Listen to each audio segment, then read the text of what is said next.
Hi, good afternoon, everyone. Thank you so much for joining us today. I'm Ryan Lathan, the Manager of Marketing and Communications at Fort Worth Opera. Yay! Yeah. Welcome to the second weekend of Metropolitan Opera star Jennifer Rowley's 6-week Virtual Audition Intensive. Thank you, Jennifer, for making all of this happen. Love it. Thank you. You betcha. Now I'm from Minnesota. At the beginning of this month, we were thrilled to have with us the amazing Loren Meeker, stage director and choreographer supreme, and the general and artistic director of Opera San Antonio.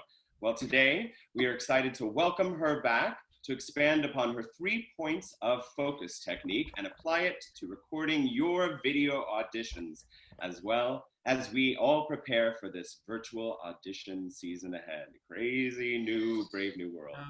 Not only was Loren's acting class a highlight of Jennifer's summer session, but after witnessing the collision of these incredible artistic minds and seeing their jaw-dropping impact upon last season's singers, you all are in for a big treat today. Loren has received worldwide acclaim for storytelling prowess upon the stage, from Washington National Opera to Teatro Colón, and we couldn't be more honored to have her with us again today.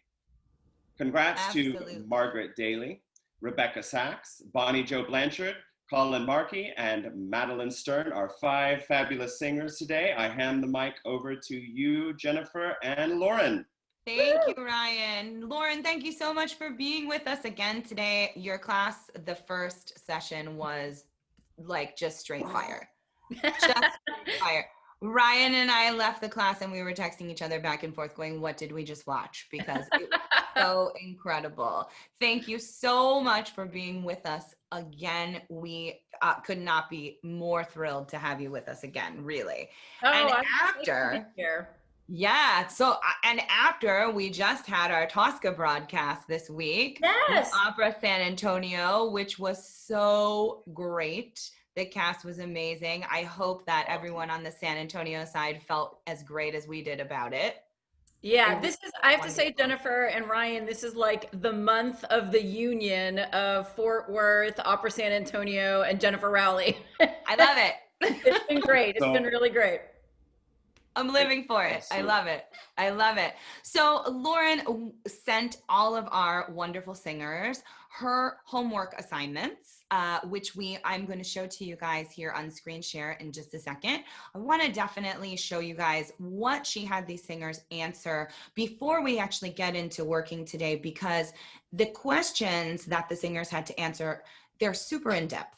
And they really create a specificity in the acting and in the presentation. But not only this time are we going to do that specificity with the acting, but we are going to make it happen for the camera. As we know, as we're going into the fall audition season, video auditions are happening. Live Zoom auditions are happening, or some other platform as we're learning, but live auditions are happening online, and we need to be able to present them in a clear, precise, specific way, even on camera, as well as in person, right? So we want to make sure that that specificity is there in both places. So that's why I wanted to have Loren back with us today, because she was so incredible the first time around. And I really just wanted to learn how to apply her 3 points of focus technique to the camera. We learned last week, for those of you who were with us, about the actuality of making those videos, what kind of tech to use, what kind of microphones, what kind of lighting, all of those things. And we did some experiments with our 4 singers. You can watch that video back on Facebook on Fort Worth Opera's page or on my page, and you can see all of those amazing techniques that we learned. And now we're gonna actually use the tech and put it to work with Loren's technique, and hopefully we're going to give some incredible auditions this season. So as we get started, we want to also remind you all, and we want to thank you all for donating. We want to remind you that we are here again because of your donations. Thank you all so much. And we would love if you want to continue donating. If you haven't donated yet, we would love to have you as a part of our family with both Fort Worth Opera and Opera San Antonio. We would love your donations. Your donations help us keep giving you content. So your donations literally have us here today, and we thank you so much for that. So please keep them coming. We appreciate you so much. All of the companies appreciate you, and we love you all so much. So we're gonna pray to gods of screen sharing, and I'm gonna go over and share Loren's homework assignments. But Loren, you wanna start talking us through those homework assignments as I kind of get screen sharing happening over here? Sure. So basically, these two assignments are the easiest way for, I think, anybody who's really approaching material for the first time, whether that's an aria or an entire role, to get into the nuts and bolts of what you need to know dramatically in order to make the aria in any audition setting really spring to life. So there's two basic homework assignments that I request when doing audition work with singers of young and professional ages across the board. One is very much based on Nico Castell's line by line translations that he uses for all of his books. And that's so that you can start to wrap your brain as an artist around what the original language is. And then I tend to say what the translation is, but I call that the Yoda translation, right? Because when we're translating from a different language into English, the grammar or sentence structure isn't always the same, right? So it might come out in a translation as something like, I to thee love, thou art for why. We wouldn't really talk like that, but I want you to know what each word of that translation is so that as we're acting, we know where to put emphasis within a sentence. But then I ask that we take that Yoda translation, the literal translation, and do it again, which here you're seeing I've called natural wording, so that you can Yodify it, so to speak. And then sometimes you might even need to go yet another step. And that's something that we can talk about when we're in the process of working with singers today. Sometimes you need to go a step of thinking about what the subtext means, because you could be talking about making a cup of coffee, but really that subtext for, oh my God, I can't wait to talk about last night. So there's another layer there. And sometimes, if it's not about subtext, it might just not be language that you would ever use. And this homework assignment demonstration that Jennifer's put up is a really good example. Me personally, Loren Meeker, would not often look at someone and say, through tenderness and flattery. We just don't talk like that anymore. So the question is, how can you take ownership of the text? How can you translate it? How can you understand it? And how can you take ownership of it so that you understand who your character is and what you can portray in terms of text and music? And really, I will say, yes, this is just for the arias that we're working on today, but if you're doing your due diligence on a full role, you should be doing this for all of your material. You should be doing it for every character of every scene that you're in with somebody else, so you know what they're saying. And then you'll work with crazy directors like Loren Meeker, who put you in scenes that your character's not supposed to be in and tell you to react. So really, it's a good tool to just translate the whole thing. It really is. And I do this for every single role. I mean, literally my scores are just full of translation. And I will write in parentheses, you know, if the Italian is a little bit archaic and like Loren said, we get the Yoda translation, I will put in parentheses, this is what I'm actually saying. And then underneath, if there's something I really want to get into my head as far as the subtext is concerned, I will get that into my score as well. So all of this is amazing to have in all of your music, not just your arias, your full roles. I mean, even things that are in English, because we know, you know, when you're looking at things specifically like like Britain's A Midsummer Night's Dream, let's say, that's based in Shakespeare. Not all Shakespeare is easy to understand. So sometimes you have to translate the English too. And it's really, really helpful to have all of that in your score. So when you're doing your coachings and you're doing your lessons, you've got it in front of you, and it kind of gets into a track in your head. And while you're singing one thing, you can be thinking about that other thing, that other translation, that subtext. Right. So here, Loren, is your second assignment. And I'm going to try to just zoom in a little bit more so we can see it. Here we go. Yeah, great. So I'll just throw this right out here. It's straight up stolen from Uta Hagen's 9 questions. Stealing is the best form of flattery, or so I'm told in the arts. So here's the thing. If you're, again, this is something that really you want to start to analyze character in terms of the full scope of the show, right? Because if we're, say, working on an aria in Act 3, it's helpful to know everything the character's gone through to get up to that point, and sometimes what the outcome is, or most of the time, after that, in order to help interpret the text of the aria. But to even get that far, you really need to chew into who the character is, what the environment is, what the setting of their scene is, who else is on stage with them, what time of day is it, where are you? There's some nuts and bolts of starting to unwrap a character in a scene that these questions will help guide you as an artist through, so that when you combine the translation work with this libretto analysis work, if you're doing it as homework and you're not coming to your coach or your director cold, then what you get to do when you're coaching aria rep or working in rehearsal is, like Jen said, already have this under your belt. So what you can be playing with in the moment is not, okay, I'm gonna segue a little bit. I call it, Jen already knows this, getting a butt cramp.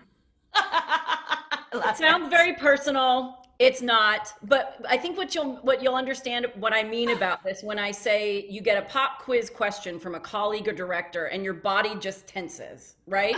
Because you're like, I didn't do my homework. I don't know how to answer this. My stress is my lower half, so I call it a butt cramp. I love it, Loren, so much.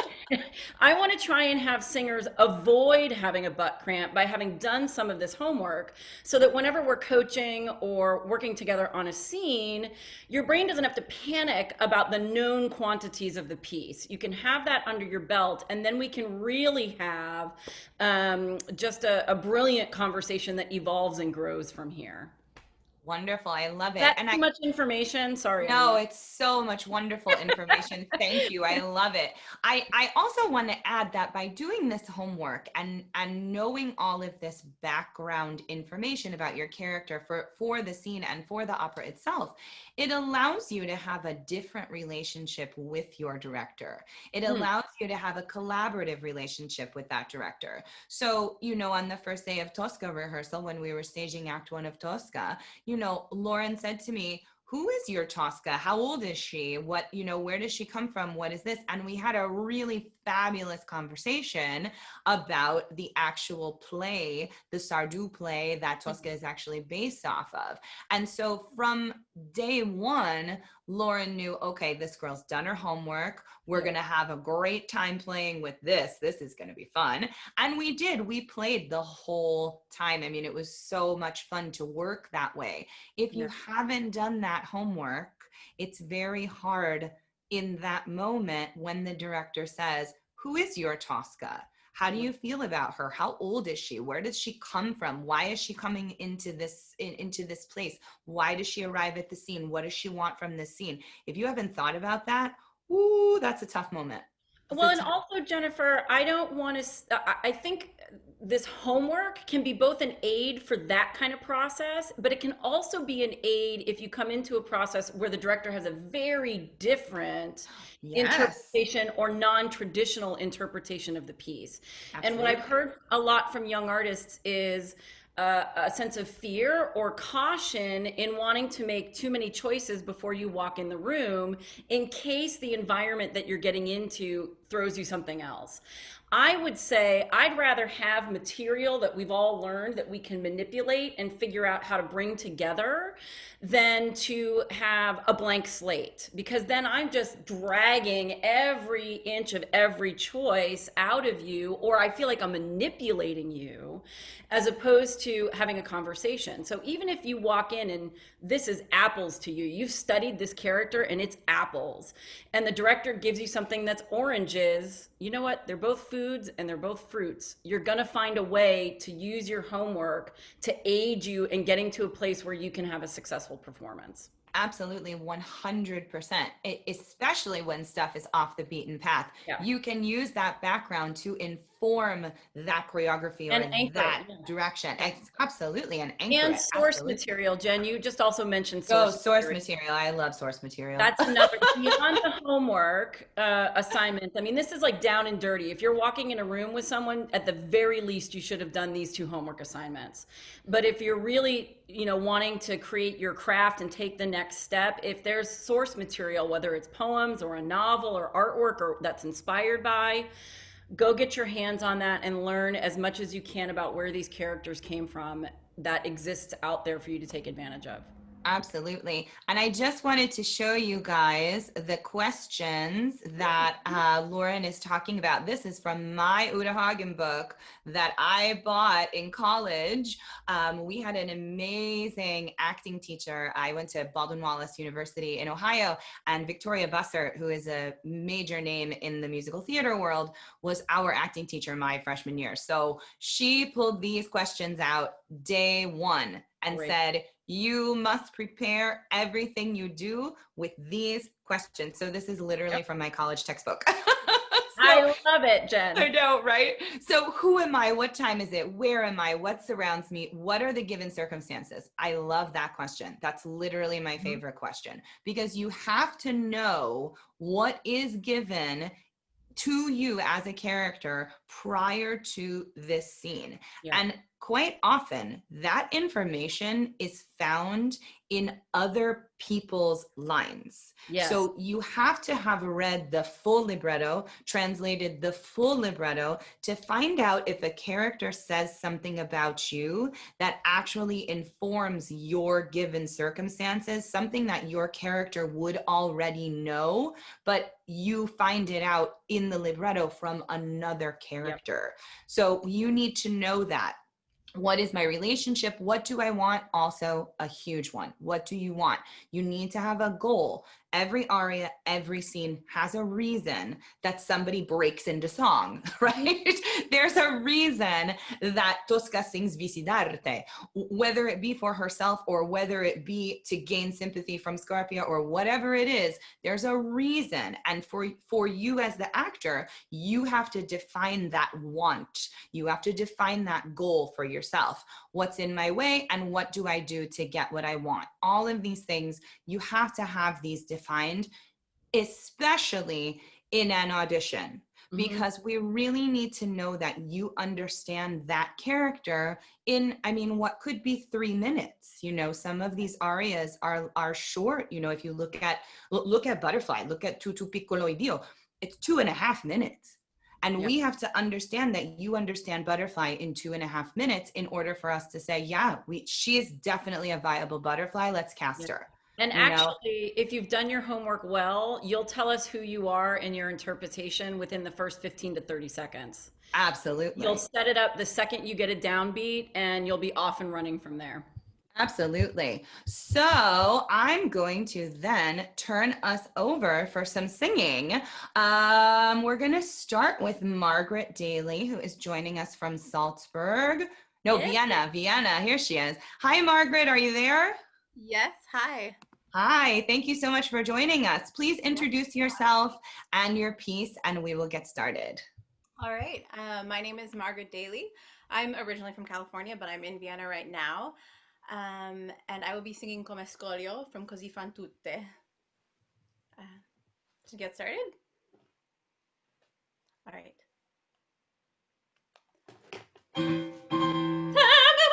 Temerarii, sorgite fuori di questo luogo e non profani l'alito infoso dell'infame detti.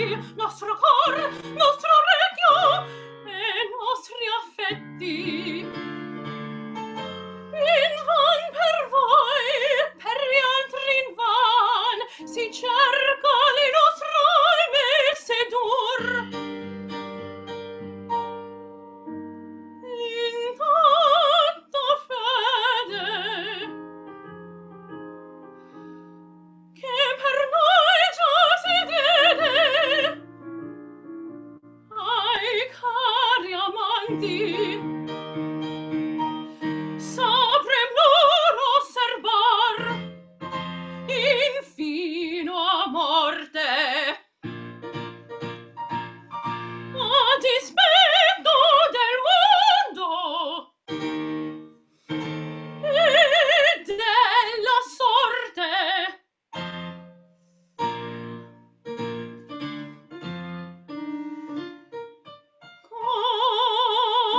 Come scoglio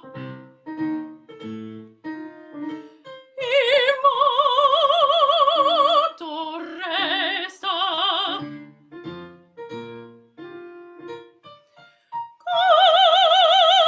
contra i venti e la tempesta e la tempesta.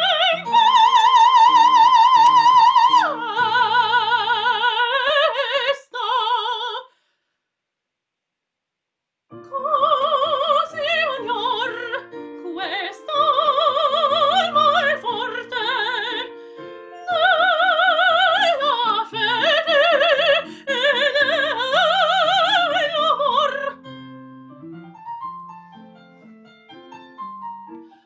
Con noi nacque quella face che ci piace, ci consola, e potrà la morte sola, far che cangia petto il cor, far che cangi, far che cangi affetto il cor, far che cangi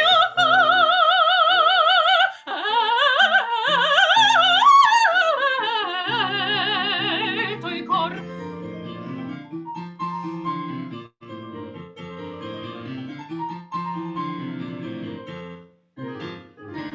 Come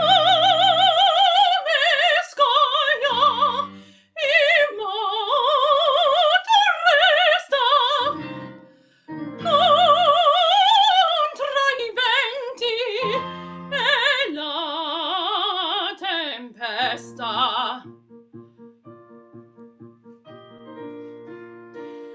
Così ognor quest'alma è forte nella fede e nell'amor, nella fede e nell'amor.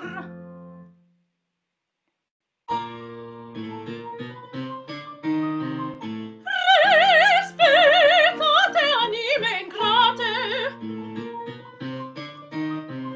questo esempio di costanza è una barbara speranza, non vi rendo doci ancor, è una barbara speranza.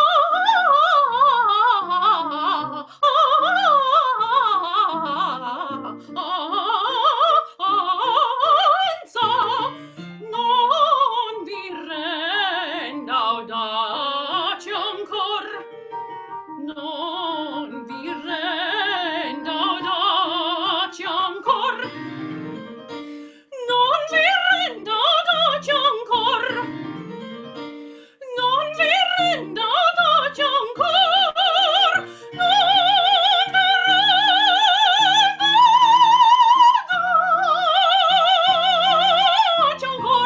audaci ancor, audaci ancor.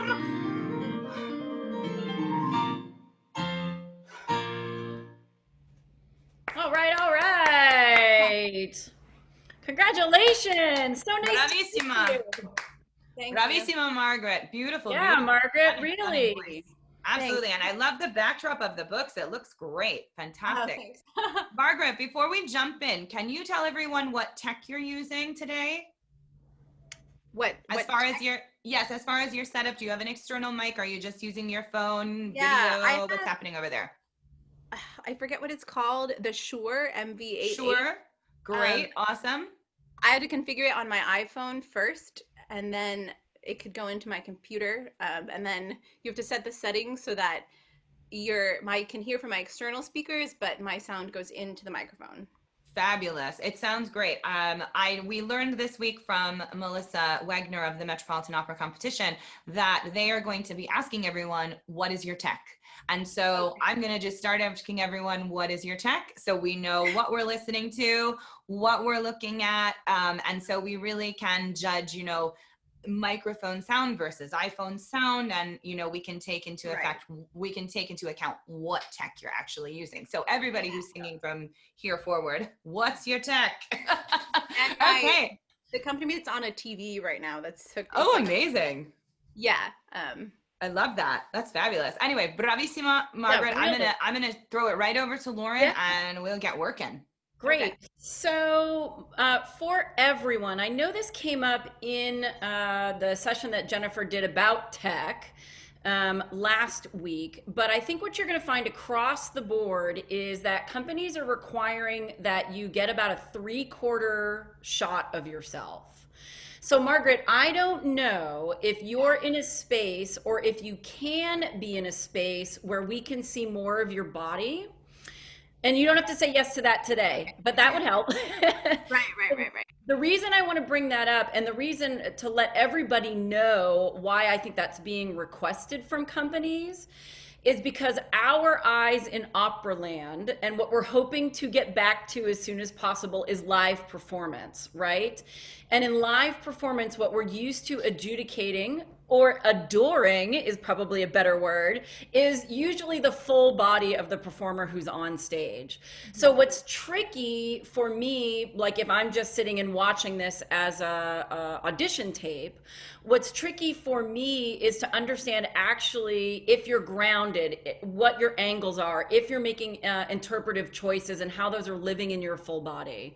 When you have that tighter or waist up shot, what it does give you is, obviously much more contact with the face. And so there are still lots of choices that can be made. But I think across the board, what you're going to hear companies requesting is that you've got more distance on the camera. So I'd explore that, Margaret, because that's also potentially going to mean revising what your setup is, or like how far away your microphone is, and all those kinds of things that might need slight recalibration. Mm-hmm. Does that make sense? Yeah, it does. So just consider that for future reference. For today, we will totally work with what we've got. And for today, I would say, Jennifer, I love that you asked the tech question. I thought she sounded fantastic. I wasn't getting a lot of blowout or anything. Yeah, absolutely. And I think it's, I think it was such a great, when I talked to Melissa this week, she just kind of brought it up. And we hadn't until last week been asking, what does your tech look like? But a lot of the companies who are doing the auditions online or competitions, they are putting in their kind of criteria that they aren't going to be judging based upon what tech you have.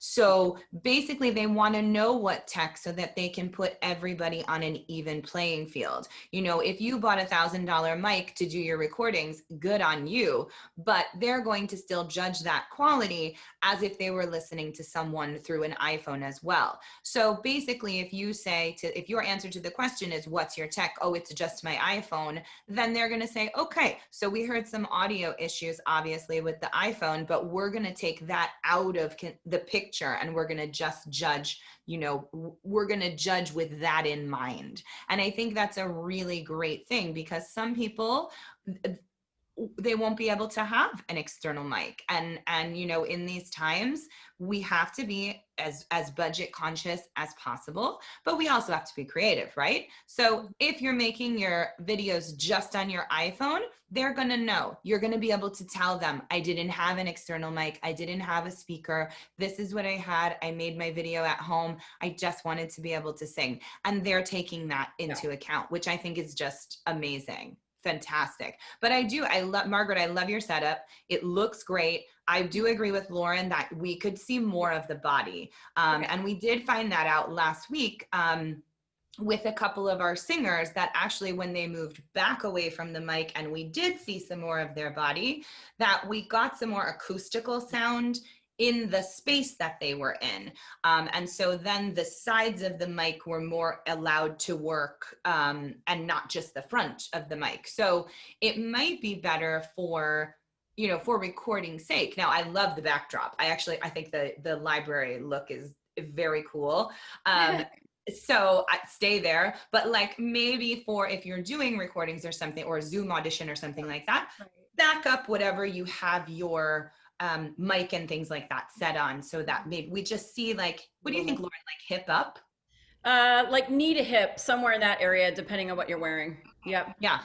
And also depending on how much you're popping from your background. This background's really busy.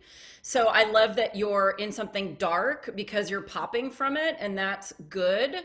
Mm-hmm. You know, I think I heard someone, Jen, in the earlier session from last week say like a more neutral background is helpful. I would agree with that as well, because then you really pop out. But Margaret, what I love about your space is it's just clean across the back, and you're not like, well, in Loren Meeker's kitchen, competing with like lots of other things. Do you know what I mean? So hats off to you.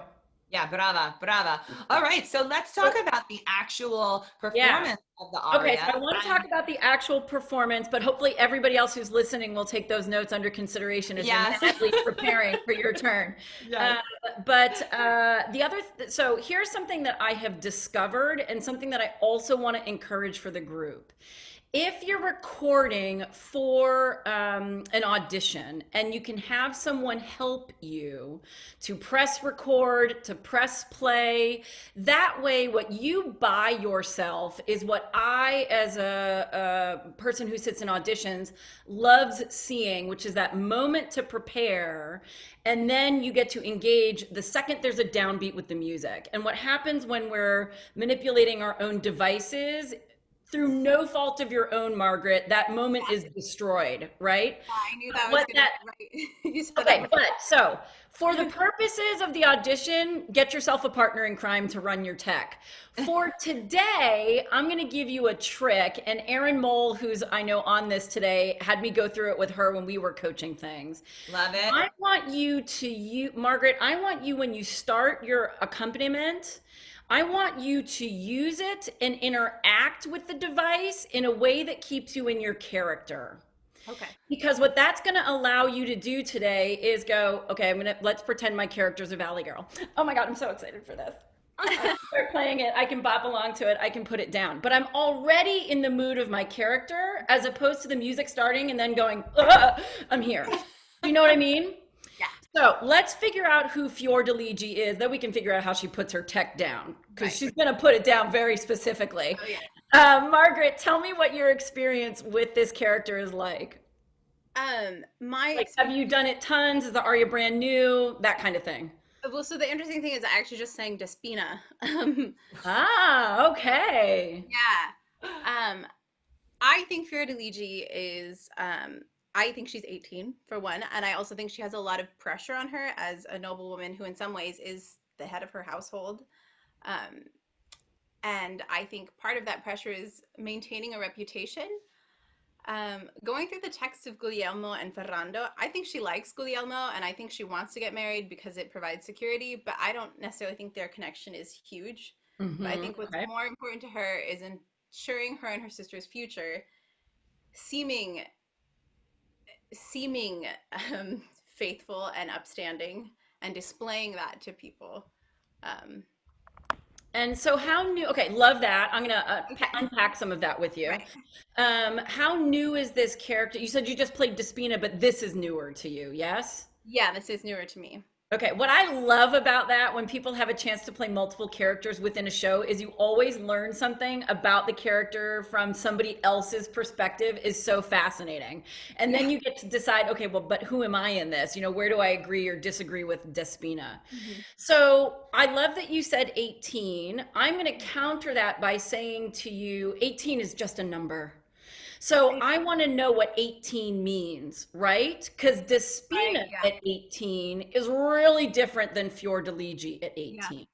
So there's a couple of things that you mentioned, Margaret, that I think are worth holding on to, because we have to think of them both in the context of when the piece was written and also how we can interpret and be modern and vivacious characters today in ways that resonate dramatic acting choices with us living in 2020.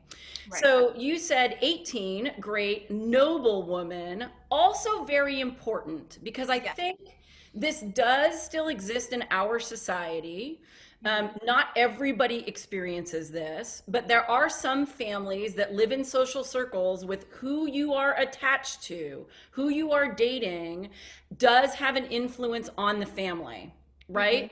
And so, or maybe just as a person, you, Margaret, there are some people you're not interested in dating, and others where you're like, ding, ding, ding, ding, that looks good. You know, that's why moms talk about things like, well, my mom, I'll just be unique to me. I won't call anybody else's mom out. Where's the lawyer? Where's the doctor? Right? It like comes from that married up sort of thing.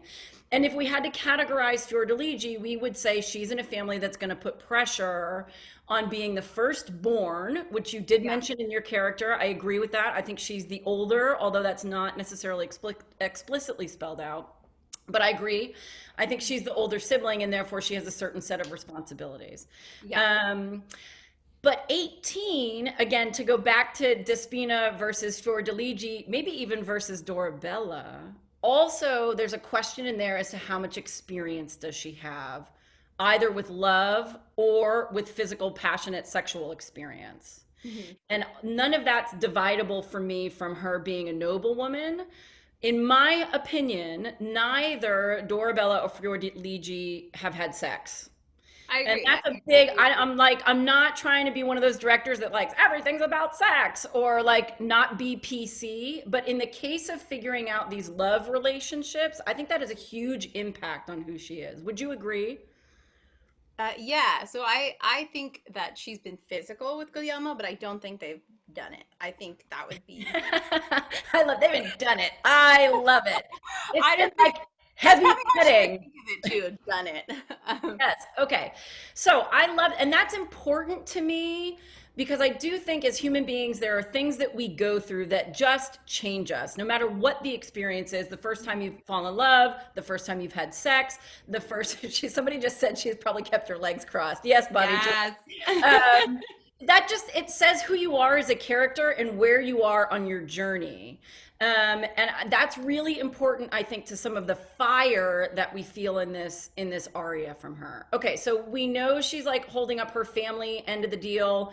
We know she is, we think, likes this guy. I'm going to use the word love loosely with Guglielmo. Yeah. But there's one other thing going on here, which is what happens when we're the older sibling and there's a younger one that we want to protect. We want to. I mean, I think I want to set a reputation. And I think while I was singing, I was trying to imagine that at times I was trying to bat off Guglielmo from trying to seduce Dorabella. Great.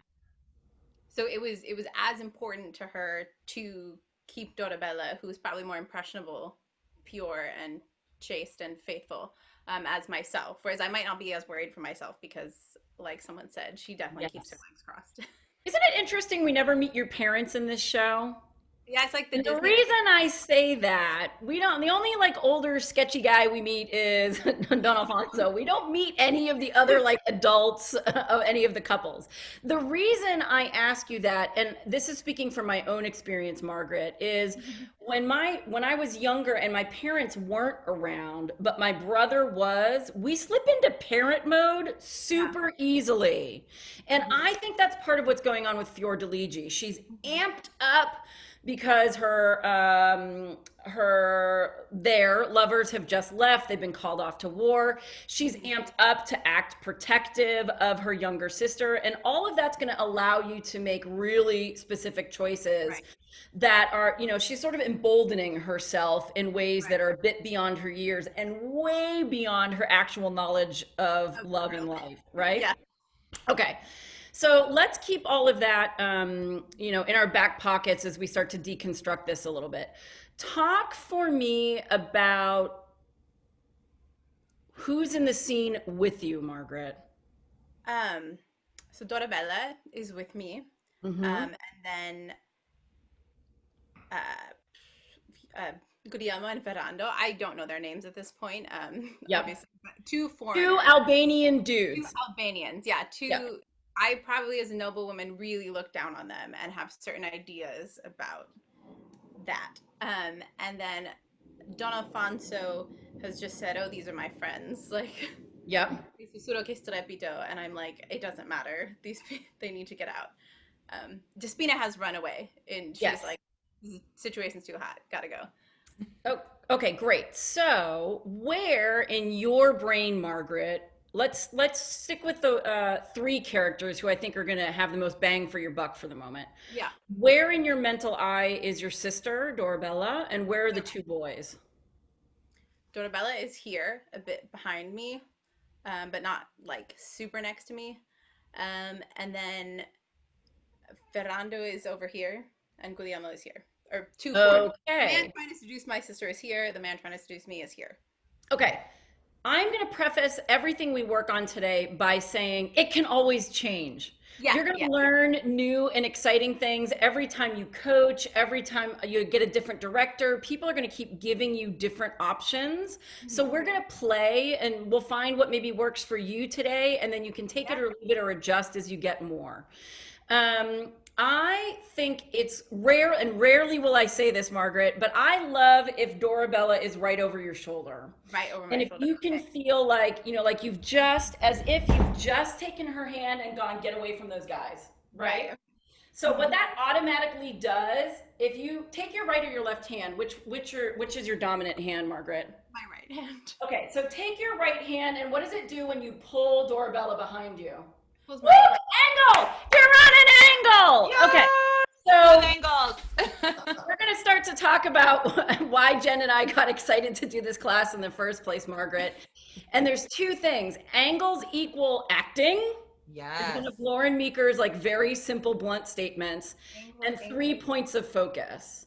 Much like when you're in a live audition, rare is it that going straight to the camera or straight into the eyes of whoever's behind the table, rare is that your strongest choice.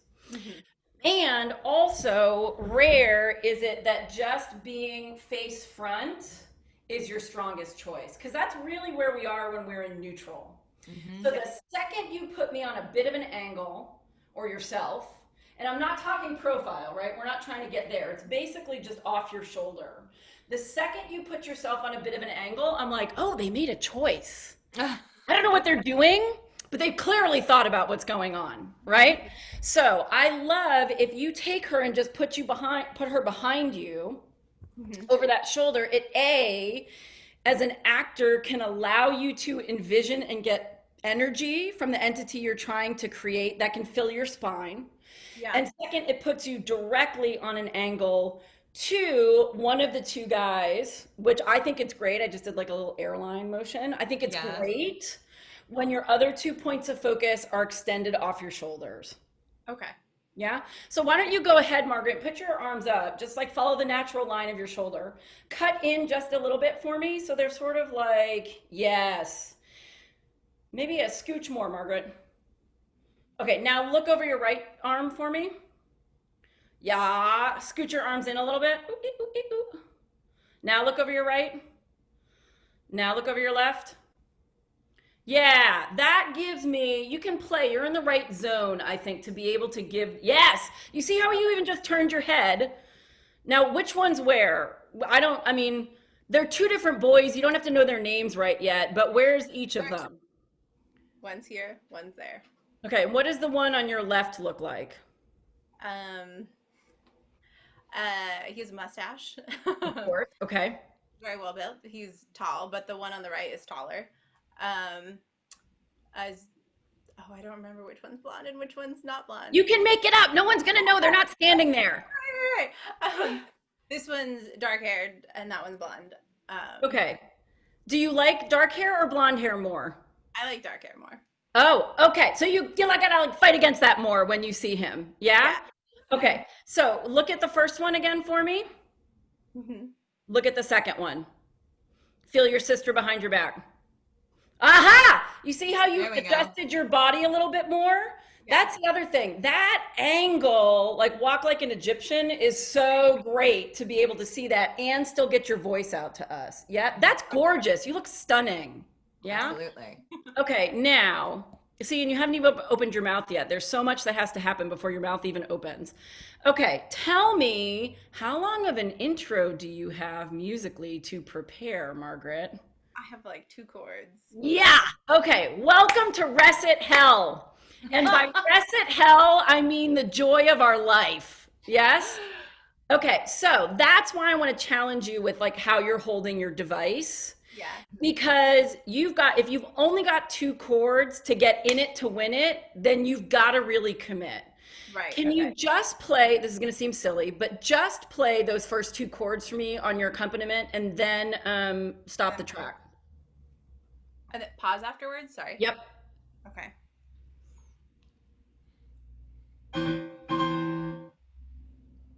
Okay. Does that say, oh, love, fluffy cupcakes and feathers? Or does that say like something sharper or intense or dramatic or something else? I think she's taking a stand. I think it's her take a stand. Okay, because it's sharp and percussive, yes? Jessica says sharp and percussive, and I agree, Yes. yeah? So you want to make sure that when this happens, there's 18,000 choices you could make, Margaret. Yeah. Your eyeballs could be doing don't move, either one of you. Your eyeballs and your focus could be doing I'm better and could just be on one, but you've got to use those 2 chords. They are you, even though it's super short and it's not a full intro, they are you and they're going to attack that energy of your first line. Does that make sense? Yes. What is your first line in Italian? A temerari, sortite fuori di questo loco. And what does that mean in English? It basically means scoundrels, get out of this place. Okay, Get out. Margaret, would you say scoundrels, get out of this place? Okay, so what does that mean to you, Margaret? That's probably like assholes, go away. Yes, okay, as long as Ryan doesn't feel bad about the use of wonderful French language, I'm all in because okay, great, Ryan. No judgment. This is a judgment-free zone. It's totally Okay, good. If there's children watching, like Loren, great. Loren Meeker swears all the time, and we're going to talk about sex and love a lot. So, Margaret, whatever, I love that because what that's going to allow you to do is like lengthen your spine, and it's suddenly not small text, right? Or it's not soft text. It's almost like she's throwing a dagger or a very pointed, like porcupine standoffish statement to them. Yeah? Okay, so you've got to get that into your body in the first 2 chords, and that sharpness in your body is what zings out at him with your text. Yeah? Okay, get it start. Okay, so now you're going to be stuck with this thing in your hand, right? Okay, and I don't want you to break it, even though I think that's where the impulse is. So if you have something soft that you can throw it into it. If you don't have something soft, then set it down with the fiercest sense that you can set it down. Does that make sense? Or keep it in your hand and wave it at his face. I don't care whatever the first choice is. Let's just figure it out, okay?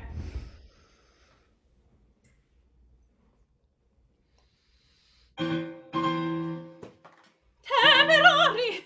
Okay, yes. But you know what I love about that? You so just committed it. Yes? Yeah. Okay, so now you don't need to throw it. Do you have, like, where were you putting it down? Was it like, it's your TV remote. Yeah, it's a TV remote. Do you have a little table near you? Is that what you were setting it on? in front of me, but I threw it on a couch that's right here. Okay, I love that. We're gonna keep that. But now what I don't want it to do is then get your body shifted and unfocused. Okay. I want that out of your hand. I want you grounded. I'm hoping that you've got one foot slightly in front of the other so that you can build a tripod to really ground into. Mm-hmm. That goes out of your hand. You're breathing on those two chords and you're directing your text. Go one more time.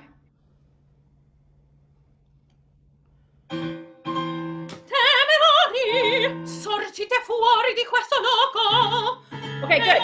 So now, okay, love what's going on physically. Your eyes just shifted 252 times over one little piece of text. So, who do you want to commit to yelling at first? The one going after my sister. Is that the direction that you happen to be throwing your remote in? Yeah. Okay, good. So use it.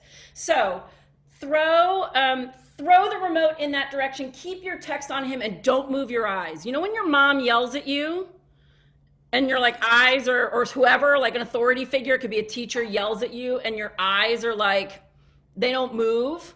Mm-hmm. You not moving with your eyes is what makes the person you're yelling at squirm. So you don't get to be squirmy, you get to be direct. Okay. Okay? She could, in theory, and I believe this to my core, never move in this entire aria.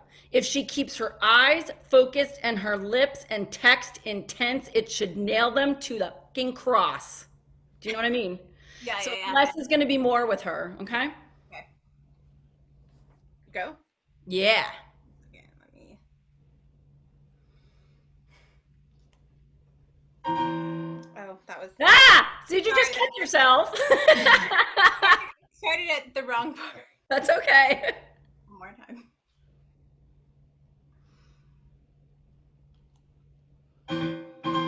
Temerari, sorgite fuori di questo loco e non profani l'alito in fosso degli infami detti, nostro cor, nostro regio e nostri affetti. Okay, good. Let's go that far. Yeah. Now what you just found, which is the second hardest thing, is always what do you do when you've got an interlude? And what you instinctively just found was that that whole first phrase can sustain to him. Then you've got some text to swing it around. You're still doing something funky, Margaret, with your eyes at the very beginning, where you flick to this side before you go over. Right, I was trying to look at both of them in the chords, like you do. It's going to be too fast for you, I think, for today. Okay. You can play with it and come to a different conclusion later, but let's see if we can get you grounded and solid and just nail it in one direction. Let that guy squirm over there on his own. You know what? In fact, pretend he's over there going, ha, ha, ha, ha, I'm not the one getting yelled at right now. So that when you do swing your focus over, then he's the one that has to, yeah? Right, okay. Right. Okay. Let's make sure this is... Temerari, sorgite fuori di questo loco e non profani l'alito in fosso degli infami detti, nostro cor, nostro regio e nostri affetti. Okay, good. I have one more question and then we're going to be rocking and rolling. Yeah? This seems to I want you to attack because she keeps building, right? The text keeps building. It's like one dagger after a higher dagger after a sharper one. It should just keep you know when you see the old circus acts where they throw knives at people and pins them to the wall? Each of your words should do that. And none of your words, I think, are subtle. Yeah? So I want you to chew on this text in a way that's really intense and she's saying it for the first time. So it's almost like, without messing up what you're doing in your mouth, I really want her to spit at him. Temerari, yeah? So she doesn't have to be gentle or subtle about it, because when does the music change that starts to hint at that? Wait, start to hit. It gets daggery, daggery, daggery, and there's a musical change. Wait, nostro cor, nostro regio e nostri affetti. Aha! What happens there? It slows. It's more. It slows down. I know why. Yeah. Why? Because she's talking about her affections and her. Yes. Like 2 hours ago. Yes, because she's only 18. She's never really been in love. She's pretend being a parent, and she's a confused young girl, actually, right? Yeah. So put your parent on until she starts to talk about her own heart. She can let down her guard. That's going to lead you into your interlude where you can re-engage and attack the other guy. Yeah? Yeah. Okay. Try it one more time. I'll let you keep going this time. Okay. All right.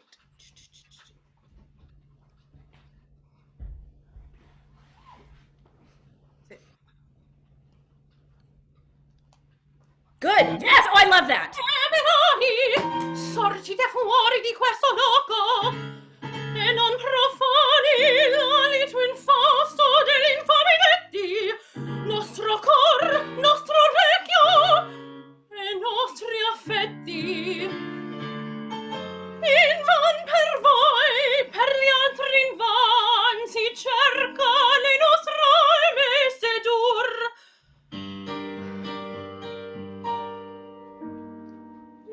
Infatta fede che per noi già sentiete ai cari amanti saprem loro osservar infino a morte a dispetto del mondo e della sorte. Okay, good. Let's pause there. Margaret, how does that feel different than what you did the first time? Huh? When you were just singing through, how does this feel different? Much more focused. Jennifer, do you agree? I 1000% agree.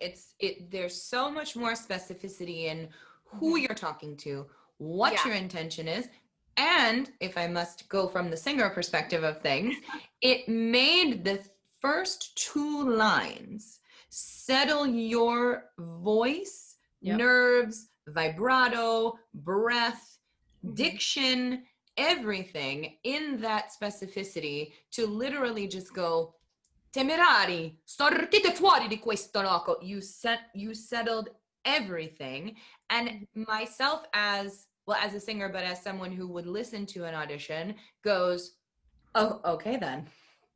And then I sit back and I listen rather than feeling like, oh, this person's nervous or, oh, something's not quite right there. No. Not that there was, but it settled everything so strongly. There was so much focus, so much specificity that everything just went, Yeah. And we were ready to go. And you came to get the job. You know what's interesting, Jennifer and Margaret? What I hear a lot, or I think there's a misconception about, is that somehow staging gets in the way of music, or character gets in the way of music, and music gets in the way of character. I actually find if you're doing it the right way to be the exact opposite. Yes. Meaning there are 854 million things that you have to learn how to do as a singer to even open your mouth to start singing in the first place. Whether that's getting the Italian, getting the technique right in your voice. I mean, the list goes on and on and on, right? And if you stay there mentally, then that is when most of us, generally speaking, tend to cramp up or worry or get concerned about what we're producing. As opposed to if you can gift yourself the opportunity of specificity about character and intention and what you're doing with your line, then all of that amazing and oh so vital work actually sits like a really beautiful belt on you, and everything else gets layered on top of that really allows the voice to flourish. And that's what's so weird. Like, we're just talking about determining text and points of focus, and yet musically you get stronger usually when you're on the right track. And the text got stronger and the voice got stronger and filled out, and we got a little bit more full lyric soprano action happening, and it really settles everything. And this is for everybody. We do the work in the studio, right? We do the work with our voice teacher, with our coaches, on master classes, whatever it may be. We do that vocal work so that when we go to the acting and when we go to the text, we've already set up that foundation. So we don't have to worry about all that stuff anymore. You can trust that technique that you've spent so many hours practicing and learning and getting into your muscle memory. And then you can trust that that technique will be there for you when it is time to get specific, get mad, cry, whatever it is that someone might need to do on stage, that you trust that technique to be there for you so you can be this specific. And Margaret, what's wonderful about you is your voice is so beautiful and the technique is really beautifully settled. Everything is open, the throat is open, the color is there, everything is gorgeous. Now, when you do go there, it adds to the voice, it adds to the technique, it gives us more activation in the breath, it gives us more activation in the text, and the voice even fills out more. So let this be a lesson to everyone, you know, that's watching on Facebook or in the class right now. Do that homework too, right? Do that technical work in your studio, in your practice room, so that when you get in front of somebody like Loren and she says, how specific can we make this? You can do it. You can be there. You can live in that moment. You're not going to hurt yourself. You know what you're doing. You know how your body works. You know how your voice works, and you can just do it. But Margaret, bravissima to you for being. And actually, Margaret, recit, I think, is the hardest material to unpack. And what's interesting is if you, and everybody always says to me like, oh, Loren, get past the recit, get into the aria. And I'm always like, yeah, okay, aria. And the reason is because, Margaret, if you set it up correctly, if you know right out the gate where you're looking and what those first couple of choices are, and they feel good, it's gonna propel you to make specific choices the whole way through. And it's gonna challenge you. You'll get brave enough and intelligent enough as an actor to go, ooh, I'm gonna call myself on that. I wasn't as specific as I could have been. Absolutely. You know what I mean? And also, Margaret, I wanna say to you, because this is a healthy aria, you don't have to keep those people in the same place the whole time. Okay. If it helps in your mind's eye that, like, maybe Dorabella comes in front of you and hugs you at some moment, so you sing directly to her in front of you. Right. Or maybe one of those little chicken shits runs over to the other one and you clock them with your eye, and then you've got them both on one side. Do you know what I mean? Right. Yeah. You now have all of the tools to take and manipulate in your eyes and your voice to keep her expressive throughout the aria. Brava. Yeah. Fantastic. Great job, Margaret. Thank you so Yay, much for sharing that with us today. We are going to move on to mezzo-soprano Rebecca Sachs. Rebecca, are you with us? I am. Wonderful. Thank you so much. Please introduce yourself and what you would like to sing, and we will get started. Can you guys see my whole body? We're good. Thank you. Yeah. Great. I am Rebecca Sachs. I will be singing O Don Fatale from Don Carlo.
Il mio delitto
Rebecca, gorgeous.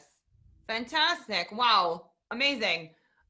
Rebecca, is she there? Is she unmuted? I'm here. Can you hear me? Okay. Bravissima. Can you tell us what tech you're using? I am using a CM4 microphone from Line Okay. Audio, and it's Okay. Plugged in through a mixer to my computer. And you're on a computer right now? I am. Okay. The reason I ask is because your video is very blurry. And you should know that just before we do anything. I don't know if that means you have to wipe your screen where the camera is to clean it, if it's just maybe has a fingerprint or something, or if it's that your Wi-Fi is a little bit low, the connection's a little bit low, and so it's not giving us a crisp picture. I like where you are standing because we can get the whole breadth of the voice in your space. However, that far back, I couldn't see your facial features because the video was quite blurry. That's better. That's much better. Much better. So let this be a lesson to everybody. It's possible that you need to clean off in front of your camera before you go on. Just do it just in case, because I definitely want to be involved with what you're doing because what you're doing was so strong.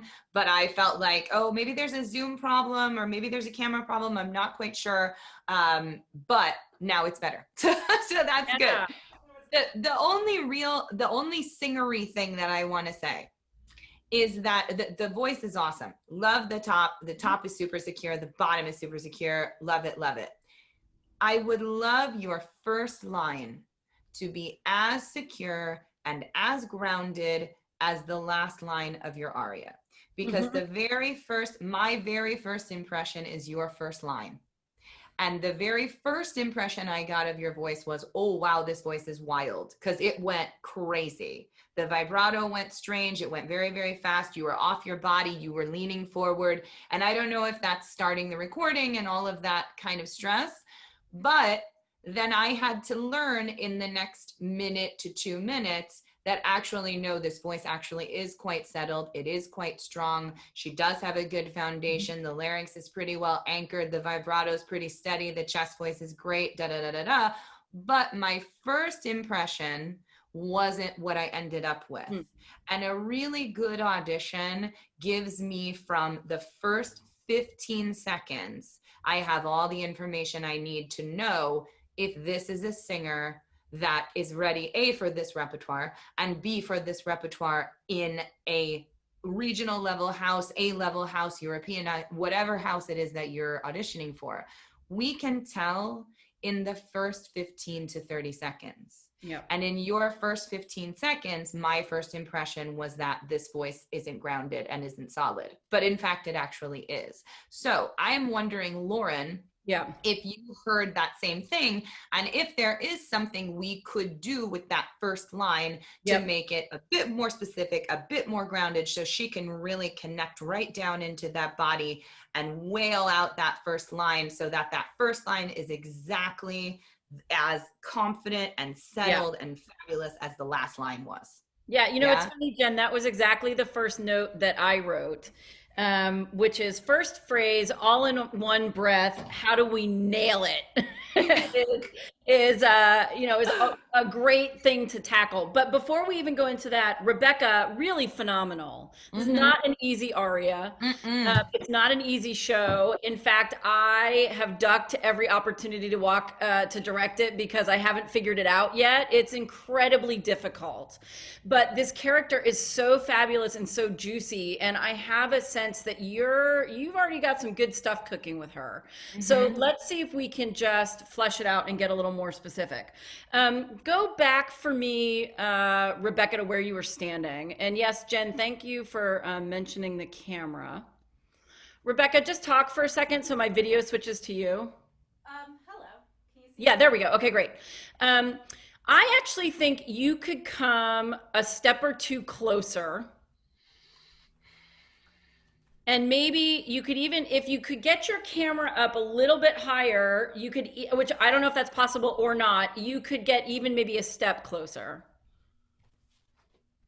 Lower it just a little bit, Rebecca. Now I'm splitting hairs. Yeah, okay, great. Go back again, Rebecca, and say hi, because right now I'm staring at Ryan's lovely face. Say hi again, Rebecca. Hello. Okay, there we go. Yeah. Okay, let's play with something like this and see how that gets you. Rebecca, how long have you been playing with this aria? How fresh is this character or this specific aria for you? So this character has been around for a while. I did her first aria a couple years ago, probably sooner than I should have. Okay. And That's easy with this rep. That's easy to have happen. Okay. And then this aria I have had for 6 months-ish. Okay. Great. So the reason I ask is because there's so much about her to unpack, and she's so intense in such a different way than Fiordiligi, which we just played with. She's definitely one of those characters that the more you do it, there's just going to be a depth of quality that comes with continually exploring her. Okay, where is she? When she's singing this aria, where is she?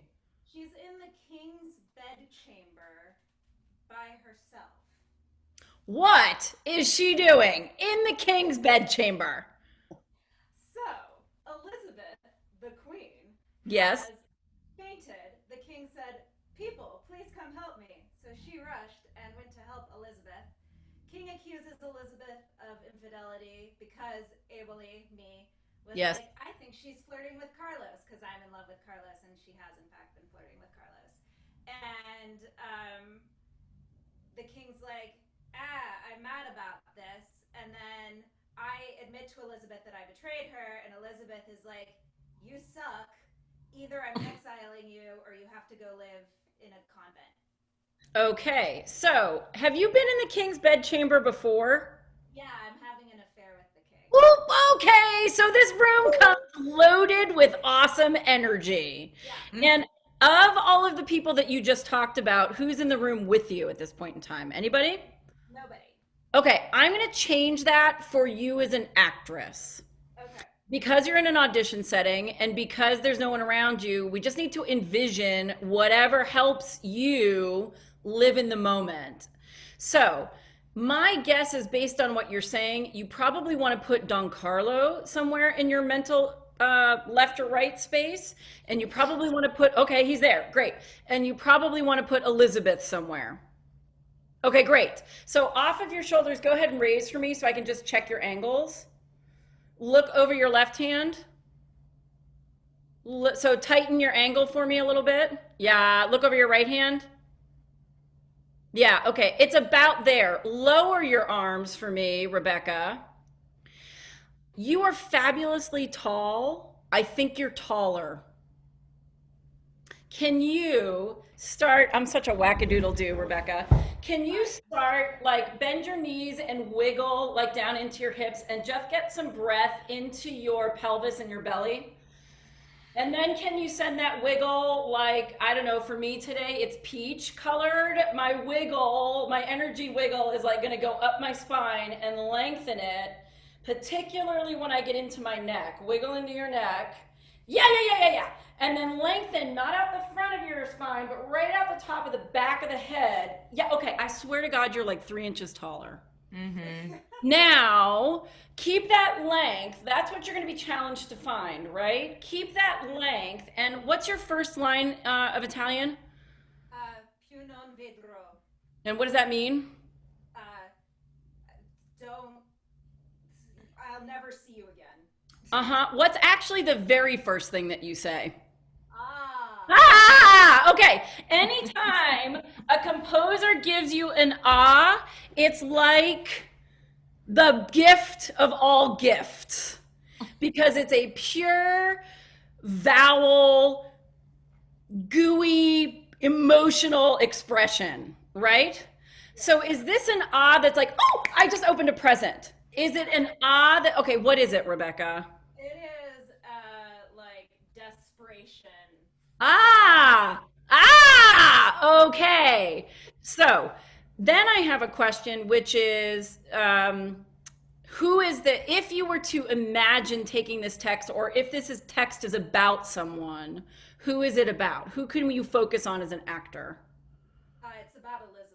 Okay, so you're gonna go to your Elizabeth corner. That's who we're gonna focus on. And then the question is, tell me again what you think that is about. Desperation, is that what you said? Yeah. So then, does desperation have a color for you? Oh, that's an interesting question. If I had to like come up with it on the spot, probably like red, orange-y. Okay, so I want you to imagine that this the breath that you bring in that you just wiggled into is no longer peach, it's that red orange. And I want it, when you take the breath to start the line, I want that to come up from a guttural place so that you're using that breath all the way down into your belly, up through, and there's no choice but for the voice to open on an ah. And I want you to send that red color out towards Elizabeth, who you're looking at. And I don't want you to be afraid, Rebecca. I don't think you are. I think you're super brave.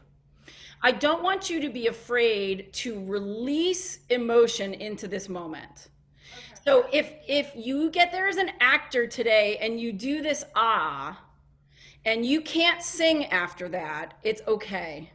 Mm-hmm. Because what we need to play with as dramatic acting singers is where that line is, where we need to go emotionally before we go, whoop, we just tipped, I mean, that felt good, but we just tipped the scale. So now how close to that can I come, still capture the emotional energy of it, but keep the voice controlled? And the only way we can figure that out is if we go for broke and don't worry about control in the first place. Isn't that super scary? It is, but that's what rehearsal's for, right? That's why we have 3 and 6 week rehearsal processes. Correct. To figure out where can we get to, and then where do we need to be in order to keep that voice healthy. Right, and I think, it's just like any other relationship. If you this is why I stopped acting, by the way, because it's super scary to do. So Rebecca, you're already a braver person than I. If you start to throw walls up right away on whatever that emotion is, you're just going to play into the wall. You're going to get stuck, and your voice and your interpretation is not going to leap over it. Mm-hmm. And that comes because we're so worried that, oh my God, my voice is going to crack, or I'm not going to be able to breathe, or that's okay for the purposes of right now. Do you trust me, Rebecca? I do. Oh my God, I love you. Okay. So Rebecca, I want you to start your track again. And I don't want you to hit play on. Oh, do you have somebody with you? Yeah, my partner. Yes, Rebecca. Playing my track for me. Yes, all right, thank you. Like you would with an accompanist, don't start until you're ready. Okay. So put yourself into the mental place that you need to be. Yes, girl. Put yourself into the mental place that you need to be able to breathe that color and that emotion in. When you are ready, your eyes will go up to where you as an actor see Elizabeth, and then the track will start. And I don't care if it futzes, if it comes in 20 minutes from now because the tech fails. I don't care if it comes in before you're ready for it to. You're going to own it and live in that moment. Yeah? Yeah. Okay. Absolutely.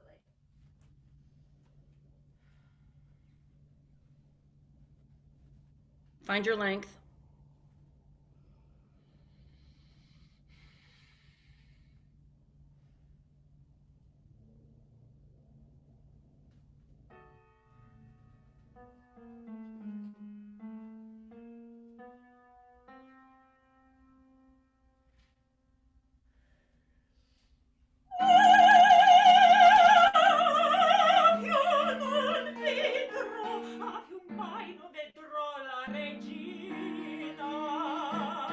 Okay, good. We're gonna do that much again. All right. Ryan's smiling. That's good. Question. Are you on an Ethernet cable or are you on Wi-Fi, Rebecca? I'm on Wi-Fi. Everybody in this class should get an Ethernet cable. Get one as soon as you can. It's going to strengthen your coverage and it's going to help with the blur. I highly doubt that we're doing auditions on Zoom, but we might be. Most of it's we're doing them. Oh, we are? Oh, yes. The Met competition, the first 3 rounds are on Zoom. Okay, I stand corrected. Sorry, I didn't know that. Rebecca, get an Ethernet cable. It's going to clear your image and it's going to be a stronger connection than the Wi-Fi alone. just so you know. Rebecca, how did that feel different the first time to what we just played with? Well, I felt like I got a much better breath. Yeah. And like a more meaningful breath, if that. Yes. I think there is more breath and more meaning in your body. Yeah. I think this is such a beautiful, huge, long line to sustain that you've got to draw energy and power up from the earth to fill her. And don't worry, whoever's playing your track, as soon as your eyes come up, don't move from Elizabeth. You don't need a second nod. You don't need anything. You're just going to be there. And I want to, you have a beautiful musical intro into this. And what's interesting to me is musically, it doesn't sound like rah, rah, rah, rah, right away, right? Yeah. But the ah is very intense. So there's something for me in my actor brain that goes, that's emotion that's bubbling and coming and upping, and then it explodes out. Yeah. So find a way to let that breath bubble, bubble, bubble, build, build, build, bleh, until it has no choice but to come out. And if you breathe that deeply from the bottom, you'll have even more breath to sustain through the end of the line. And no slouchy, slouchy. Rebecca, also, let me just give you a quick help with this note here too, because this is G flat is a pain in the ass. I know it is. It's at the top of the secondo passaggio. I know. Understand that at that point in the dramatic mezzo / dramatic mezzo repertoire, the larynx needs an extra tilt because the vocal folds have to elongate just a little bit further to make that pitch for you. So instead of thinking a pure Italian ah, which you have and you're doing, add me some underneath it in the throat to give me half an inch more of laryngeal tilt, so I get the full elongation of the fold and the back closed. So even as Loren's saying, you can actually think that it's in that little introduction that's building low and that's building really low. So you can connect all the way to the pelvic floor right at the beginning before you even open your mouth.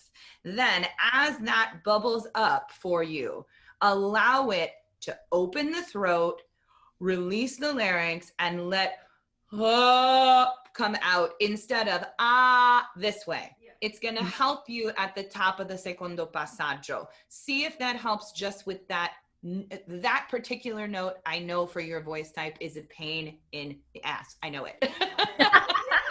I know. So give it a little bit more vertical space with a little bit more laryngeal tilt. And in order to do that, give me an instead of a pure Italian ah, and you'll find the space that you want.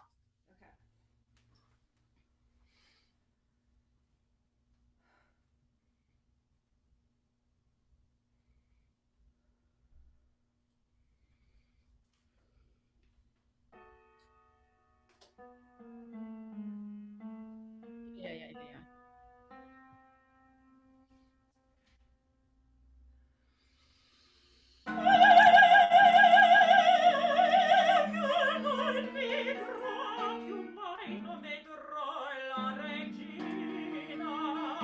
Hello! Yes! Yes! Jen, we're a good team. And Rebecca, you're a rock star. Yes, girl. Yes, girl. No more high laryngeal ah for you. You put some underneath every one of those ahs and become friends with that Love it. Rebecca, can you feel the difference? It feels like it's like, I do a ton of yoga. Great. Love it. That's great. But it feels like it's like down in my root chakra. Yes. Like it's real grounded now. Yeah, real far down there. Yeah. Real far down there. Not to be like real gross or anything, but it's like a reverse Kegel. Yep. Down that far, like this way. Yeah. And for boys, for the guys that are on the call and the meeting, it is when you, it's when you're going pee and you're going to have to go on a long car ride and you're trying to push out the last little bit of pee so you don't have to pee for 3 hours. It's that feeling for you guys, that low in your body, where you can connect to that far down in the pelvic floor. So for women, it's the reverse Kegel, and for guys, it's that extra little, gotta get the rest out so I can drive to Cleveland, okay? All right. I love it. Rebecca, what is Elizabeth doing in your mind's eye? A, on the intro, and B, that happens in order to make you even sing ah in the first place. I think she's leaving. Oh, I love it. When does the ah come? Is she out the door? Did she close the door? Does she turn back to look at you? It's right as she closes the door. What? Okay, you can do more with that. Yeah, it's like she's trying to keep, that's the only way I can make sense of that intro leading into the awe is like. I think that's phenomenal. Yes. Do you have someone, and you don't have to answer this for me, do you have someone that for you can be Elizabeth? Meaning your pet hamster, your significant other, your whomever? Mm-hmm. Oh, okay, Rebecca, let's go. Oh, one more thing. Keep your hands down. You don't need them. Okay. You know what you and Jen just talked about is so connected to like the world of life as an actor, that pelvic region. If you're breathing from there and the voice is coming out, I want to see it in here and here. You don't need the hands. Yeah. Okay? Which is not to say make them stiff. Just know that you don't need them. Yeah?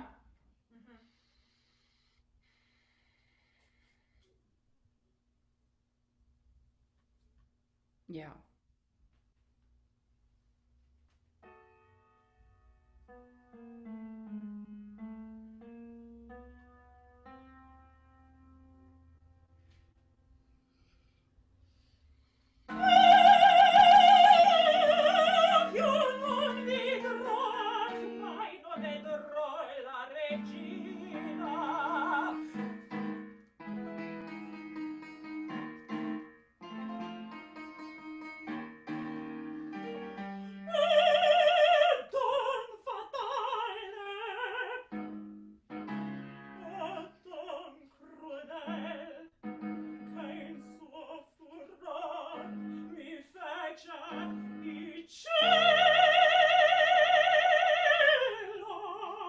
Okay, good. I'm going to hold you. You're totally riding the right train. Totally riding the right train. I just want you to clean your train a little.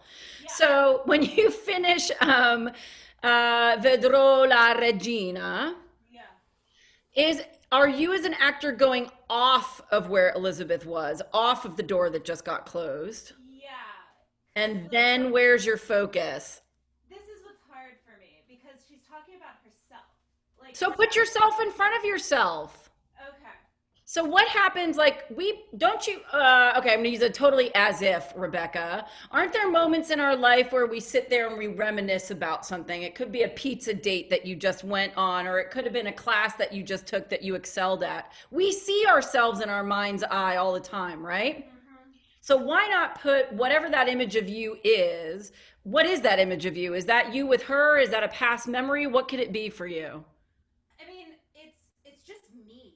Like, I feel like this whole thing is me just like feeling like there is something inherently wrong with myself. So then what as an actor helps you? Does it help you to envision something outside of yourself that's like happy moments that you can't have anymore? Does it help you to have moments where you look at moments where she's betrayed people that she loves? What helps you? Yeah, I think recalling like all the times where she's betrayed people. Okay, so can you find a moment or something for you, Rebecca, where in your mind's eye as an actor, you can put that outside of yourself? And I wouldn't stop it at center, I'd go to the other side. So if she's off your left-hand side, because you've got like 4 progressive musical phrases of interlude, right? Yeah. So let the power of that door closing hit you. Let that drop your energy away from it to find yourself on the other side and find the pain until there's no choice but to sing into it again. Yeah. Okay. Yeah. Yeah. Can we get you started? I think you're in a special enough place. Can we get you started right after that Vedrò la Regina, or right at the end of it to go into the interlude? We can try. Okay. I'm trying to not make you sing the più non vedrò again. It's probably like 30 to 40 seconds in. Or mark it, you know, whatever you need to do.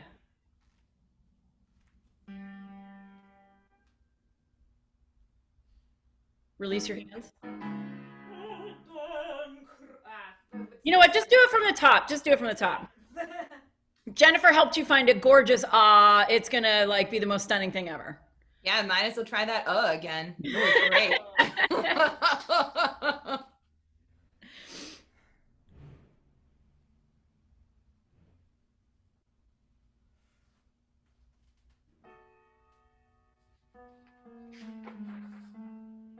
Beautiful.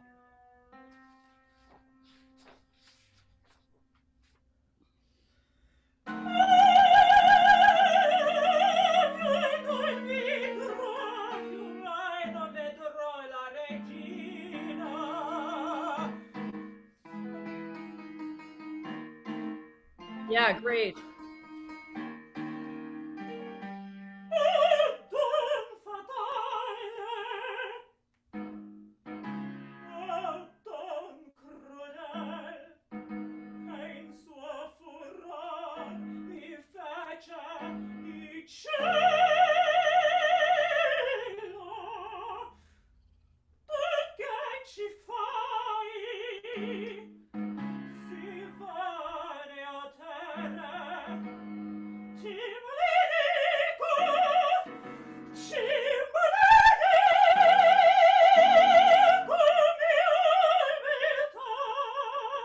Okay, good. Hold right there. Hold right there. I think you are so riding the right train, Rebecca.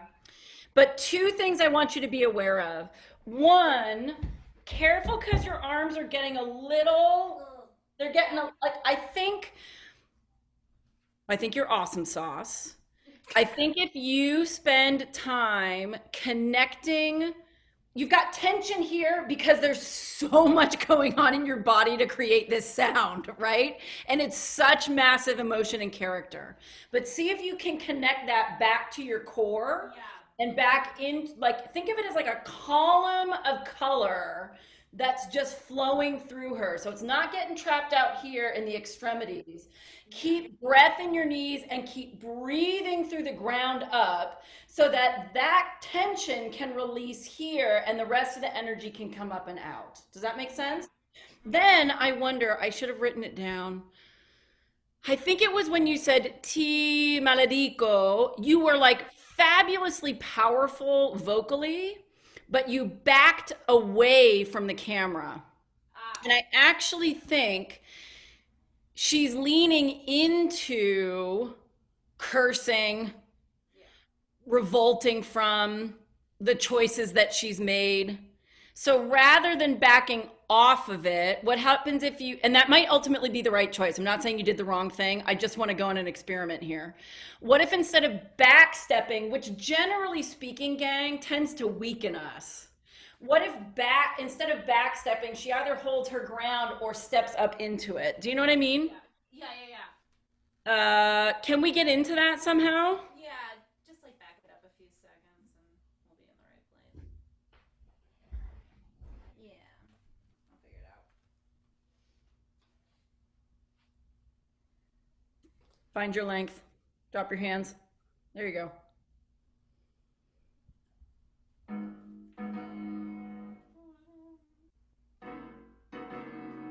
Ti maledico. Yeah. No, we are. Yep. That's okay.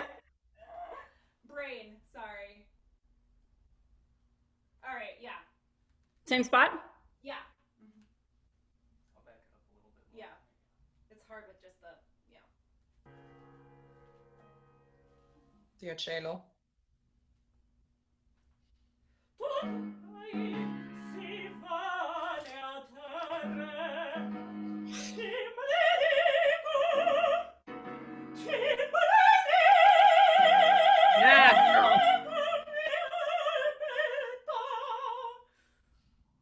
Okay, you know what? We're gonna do that same spot one more time. You've got more juice in your body. Here's the thing.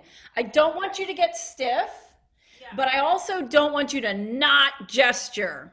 Because I think you've got stuff in you that's like dying to come out. When gestures don't work, Rebecca, it's like because they get stuck, or because you end up grabbing your boobs, or we do something like lame, or we touch our pearls.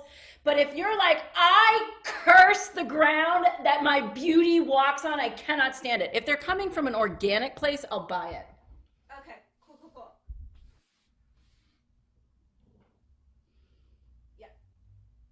Back up to the minute mark, or where we started before. Yeah.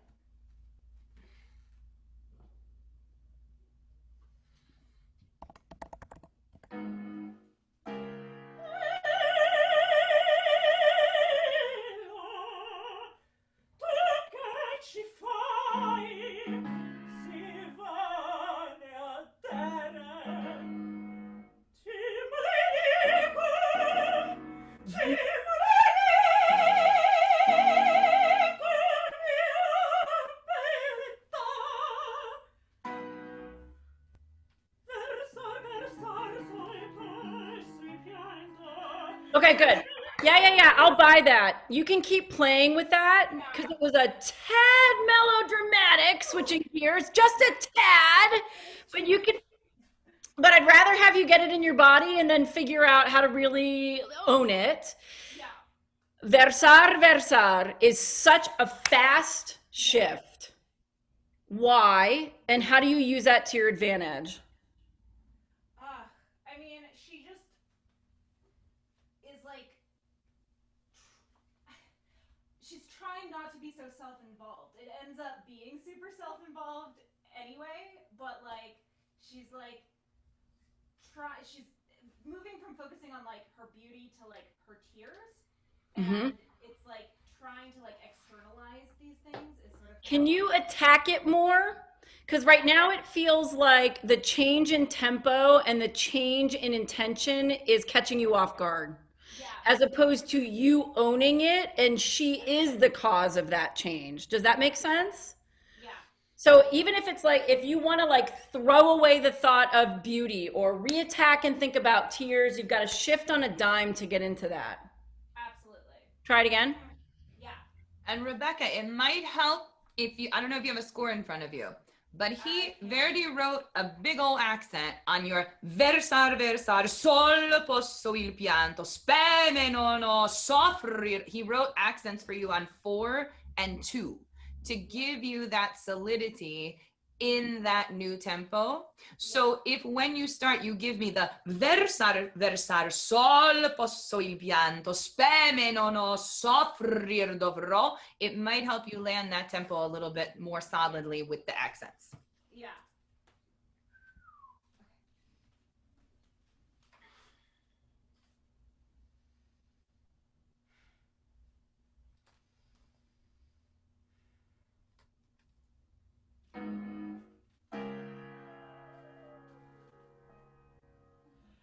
Tu che ci fai,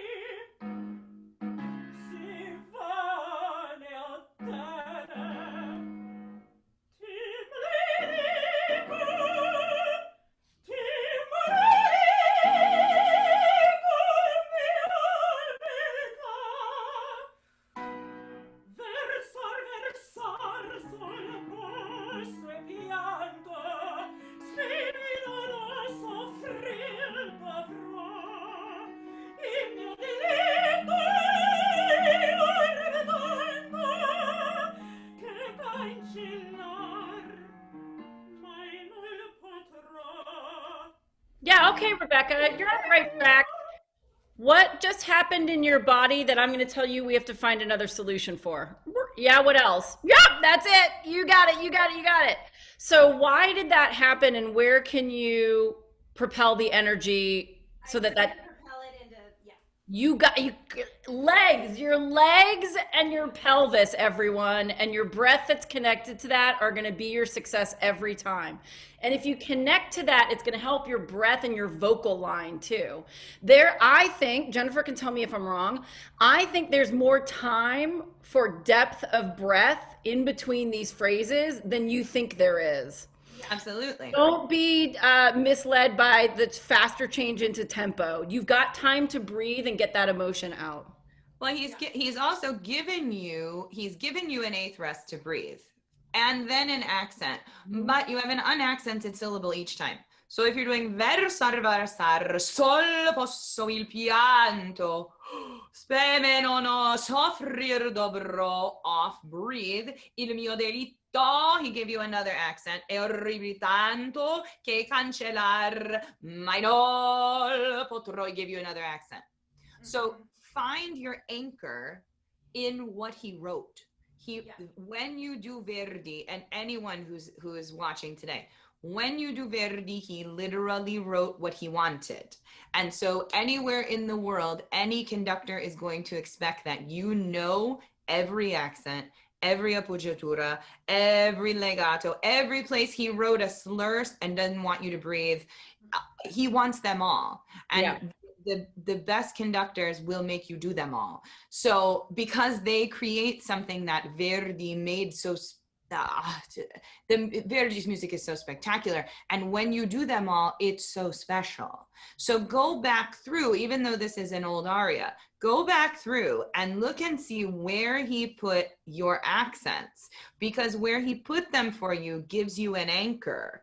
Then you can release from that anchor, continue, release, and continue. And he gave you plenty of time to breathe. He gave you eighth notes and eighth rests, unaccented syllables, and he gave you full quarter rests in here to breathe. So he's given you time to kind of tank it up and get ready to go again. You know what I mean? And baller text that goes with that. So if you're singing and playing your text and breathing in the way Jennifer's suggesting, I can only pour out my tears. A crime that's so horrible that I will never be able to erase it. Come on, live in that, Rebecca. And also the places that he wrote those accents, now I close the dang page, but the places where he wrote them are on soffrir, nol, like the negative part of the phrase. It's amazing. Yeah. So if you do all those things, it anchors also the vocalism, it anchors the specificity, it gets your acting really specific as well. He wrote them all for you. It's Verdi was a genius. What can I say? Rebecca, amazing job. Thank you so much. Really great work. Fantastic voice. Love it. Good luck to you. Really awesome. All right, we're going to move on to Miss Bonnie Joy. Bonnie Joy, are you with us? Yes, hello, I am here. Awesome. Please announce your piece and we will get started. All right, well, I'm so stoked to sing for you guys. I am Bonnie Joy, and I will be performing Donde Lieta today.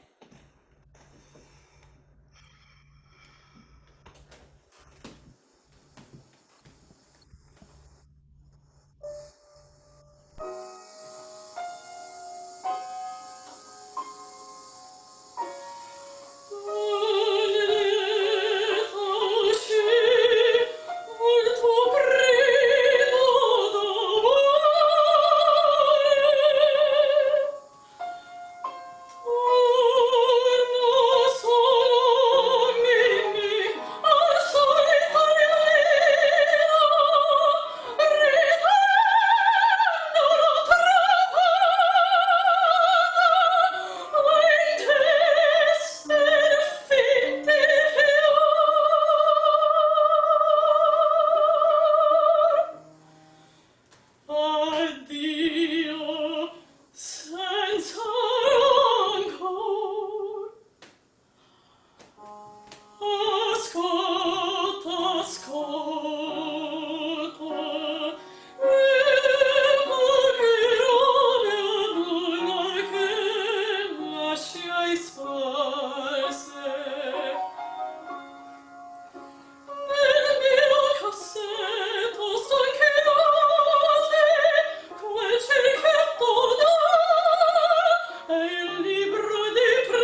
Brava. Yay, brava.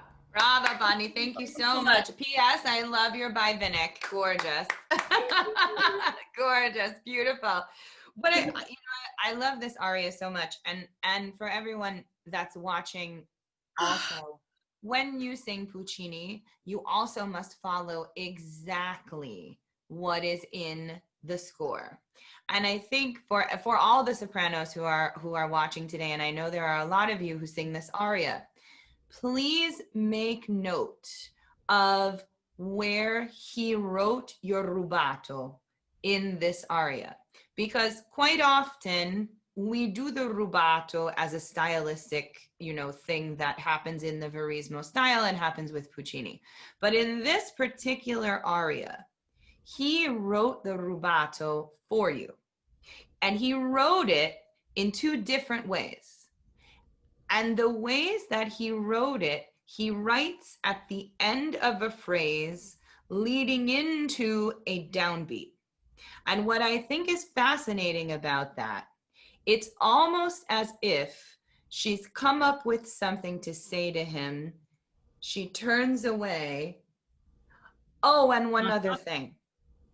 And I think it's fascinating to look at the actual markings in the score and see that he wrote that for you. So he gave you your character choice in the book, which is amazing. And he's known so often for putting in stage direction in all of his scores. I mean, Tosca is littered with stage direction. But in this, there's no stage direction, but the way he wrote the rubati and the tempo changes, they help you gain clarity into what this aria actually is.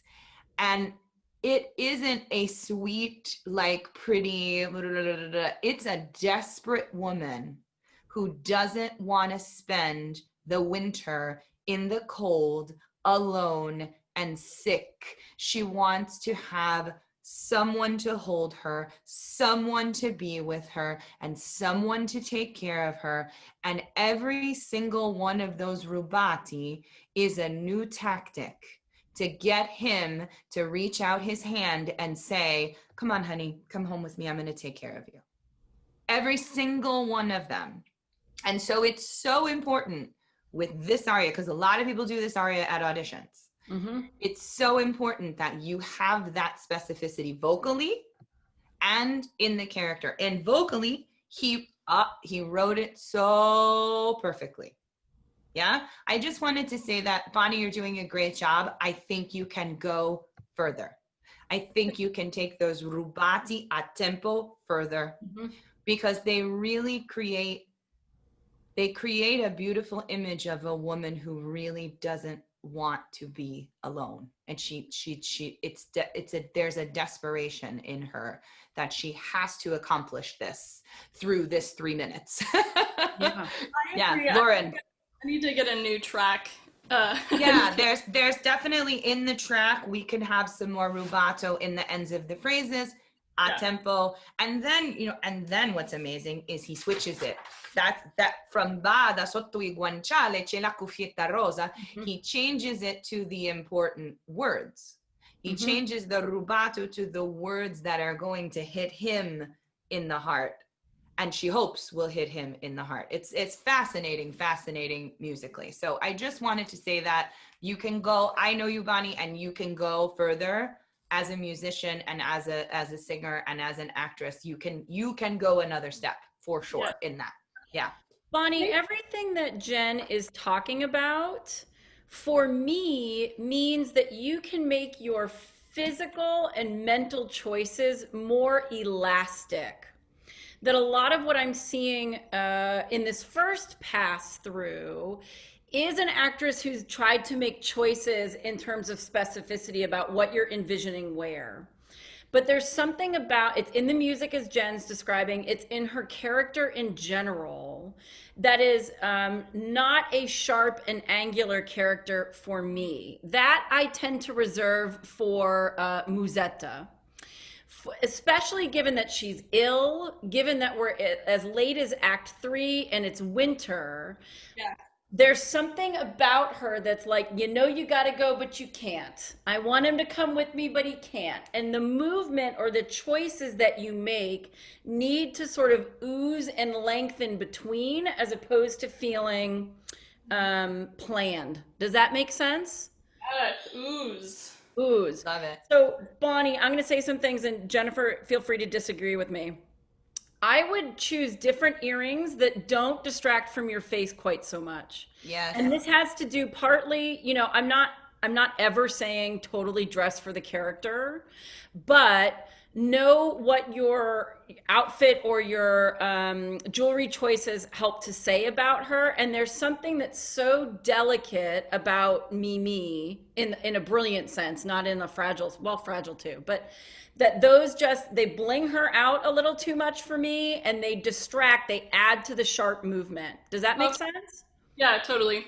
Your I was hair, on the fence about him anyway. You're good. it just means you get to play with something else next time.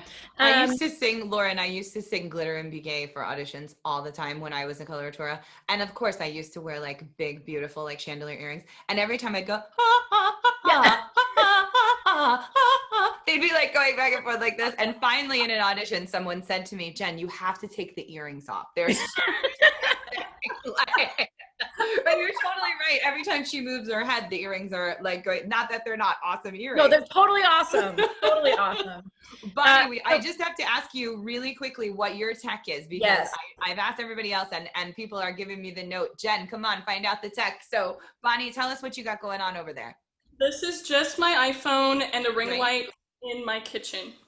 Fabulous. So the kitchen must have a good acoustic because it actually sounds very good on the iPhone. Yeah. Awesome. And I was finally able to figure out the Zoom enable Original sound. Yes, we have Yes. to original sound. We have to have original sound. Yeah. And David and Francisco last week on the class also recommended what Loren recommended for Zoom, the Ethernet cable.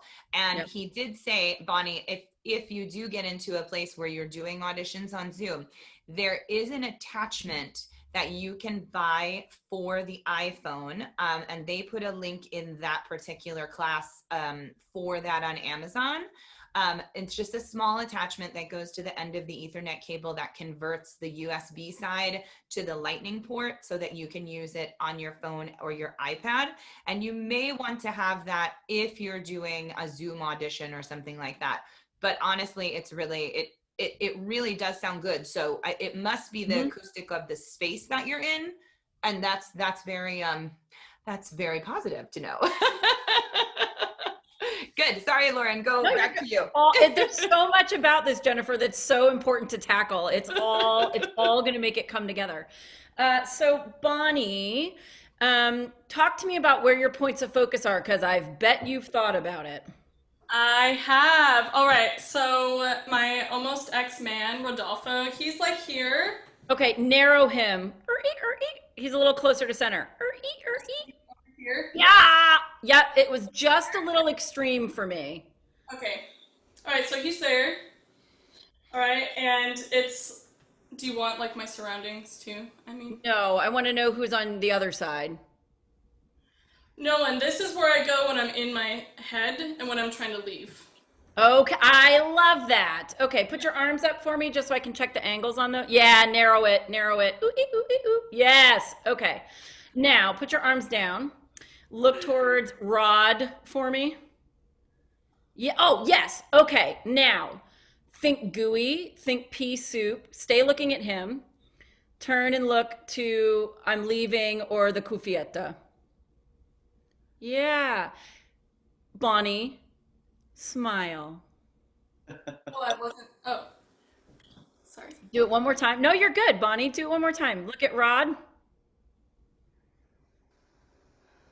Sorry, Bonnie, say something for me because now I'm looking at Ryan. Oh, hi, me. Okay, good. Look at Rodolfo one more time. Yeah. Then look to the cuffietta. Yeah. Ah! Gooey, gooey, gooey. Yes? Okay. And there's something about when our face changes, when we smile versus when, we get it in neutral versus when we frown, the whole physicality of the body changes as well. Sometimes actors are good working from here. Sometimes it's good working from the ground up.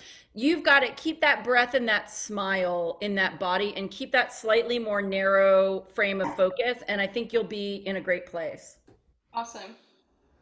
Can I ask you to take, take whatever notes you want. Are you short sleeved? Is it cap sleeved? What's the dress? Oh, the dress is like this.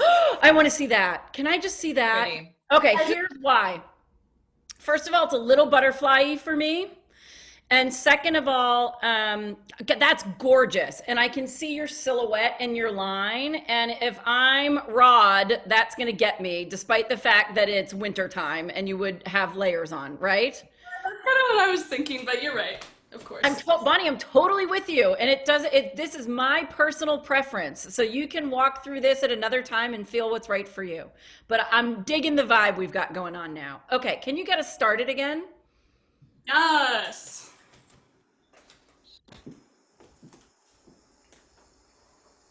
Yeah.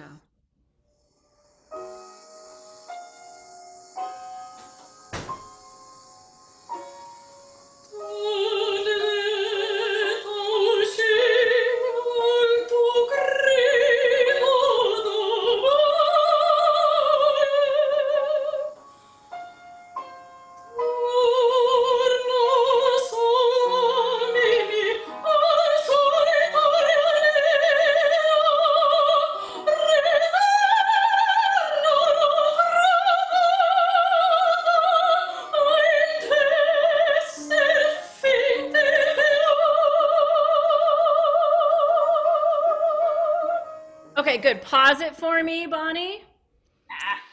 I could be wrong, but I'm going to challenge you to take that whole first line towards Rodolfo. Okay. As opposed to splitting the focus midway through. Mm-hmm. And part of the reason is because I often need enough time to establish what your point of focus is and to drive your line and your emotion into that focus before we can earn the bang for the buck on changing off of it. Does that make sense? Also, you've got so much fabulous gooey tension to play with him, right? I think in the last class, and Bonnie, you have to be very honest with me if this doesn't resonate with you, but I think in the last class I talked about Care Bear love.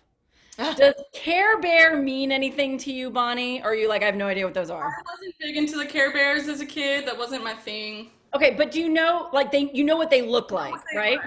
Okay. Yeah. So, like, for me, almost every character is like this, but for me, she operates so much from her torso, and in particular, her heart. And Care Bears, they have a very specific emotion, and that is their power, right? They're like a rainbow, or they're like a storm cloud, or they're like a star. I don't care what you pick for her. It could be a rainbow, it could be a heart, it could be a flower. But I want you to send that wave of energy towards him, and I want you to feel the pulse of the music ebb and flow from him. Okay. Yeah, and it doesn't mean I need to see you like, doing anything. Trust that that connective tissue, if you're sending that energy towards him, will, pun intended, Bonnie, bloom from your heart like the flower seamstress she is, and will unite the two of you. Yeah? Okay. And be honest. Don't work hard at it. Just be honest. Okay. All right, try it again. Okay. It's like the worst direction I've ever given someone. B. They always tell you as a director, never start with to be, but you've got it. All right. I feel it. I'm feeling it. You're feeling it? Okay, good.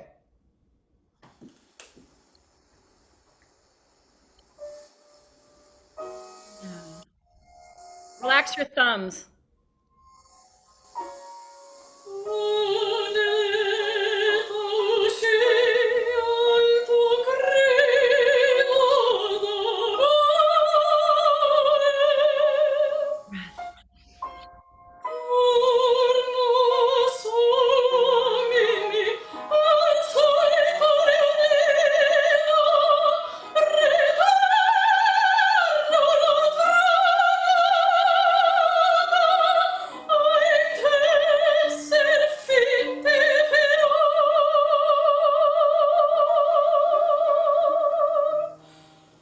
great, Bonnie. Okay, I like it all focused on him.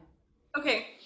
But then do you feel where that like music kicks in? I can see Jen's like doing this, like the tempo starts driving differently. Yes. Breathe that into your soul and breathe that into your Care Bear flower as well, because that you need to energize that music. Does that make sense? Yeah. And what's happening to you, Bonnie, is you're feeling that pulse, and because your body doesn't know where to go, your hands are getting stuck here. Yeah. You feel that? And I want to figure out what that's about in order to give you something else to do with your body there. Okay. So 2 things that I think are happening. It'd be easier to tell in person. It's a little harder over Zoom. Are you locking your knees? No, I think I'm trying to be grounded and not lock, but then I'm like, I'm just kind of. Okay, so see if you can like go back to where I was earlier in the class where I was like a wiggleosaurus. See if you can get that breath and that energy into those legs so that when you go to activate forward towards him, the activation can come through your ankles and your knees. Use your joints to your advantage, yeah? Then what happens instead of getting the energy trapped here, if you're feeling that down from the ground, that you actually allow more of it to pour out through the chest and long like you're doing right now. Yeah, and then Bonnie, if she wants to gesture toward him or you take a step or 2 toward him, yeah, then you've got the space and the urgency. And if you've got one foot in front of the other, you can lean into that. And that's going to do it for you rather than feeling like you get stuck here. Yeah? Yeah. Try it again for me. All right. And then we'll go forward.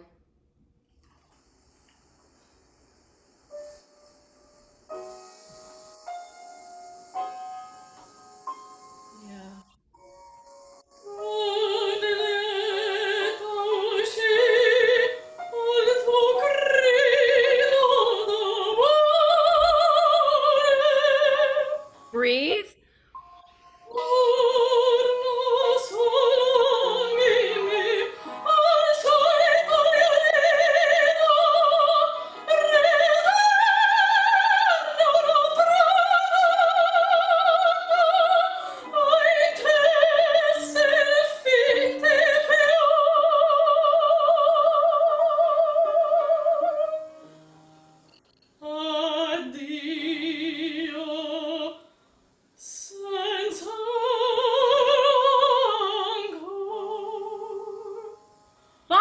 You're so eager to stop looking at him. Finish the whole phrase to him. I would move away on senza rancor, yeah? Yes. What are you saying to him? Goodbye. Yeah. Without any remorse or without any bad feelings. Yes, the reason we fall in love with Mimi is because she is surprisingly brave. Mm-hmm. It is easy to look at her as the softer character or the more delicate character. That comes with having TB. You're not getting out of that. But she actually is extraordinarily brave, extraordinarily open, and that vulnerability is what not only makes Rodolfo love her, but it's what makes everybody else around her. That's why you get the Wizard of Oz, and you were there, and you were there, and you were there moment in Act 4. Everybody falls in love, right?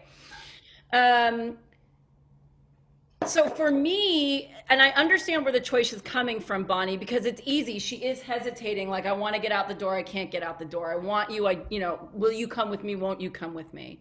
She's going to get what she wants if she's brave enough to say goodbye to his face, rather than turning off of him before she finishes the text. Okay. Let me just say one singery thing too. Yeah, go for it, Jen.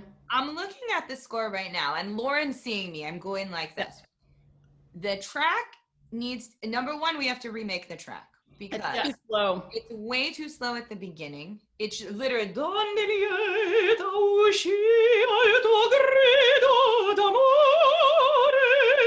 then ritardando. Torna solo mi. Then agitando un poco.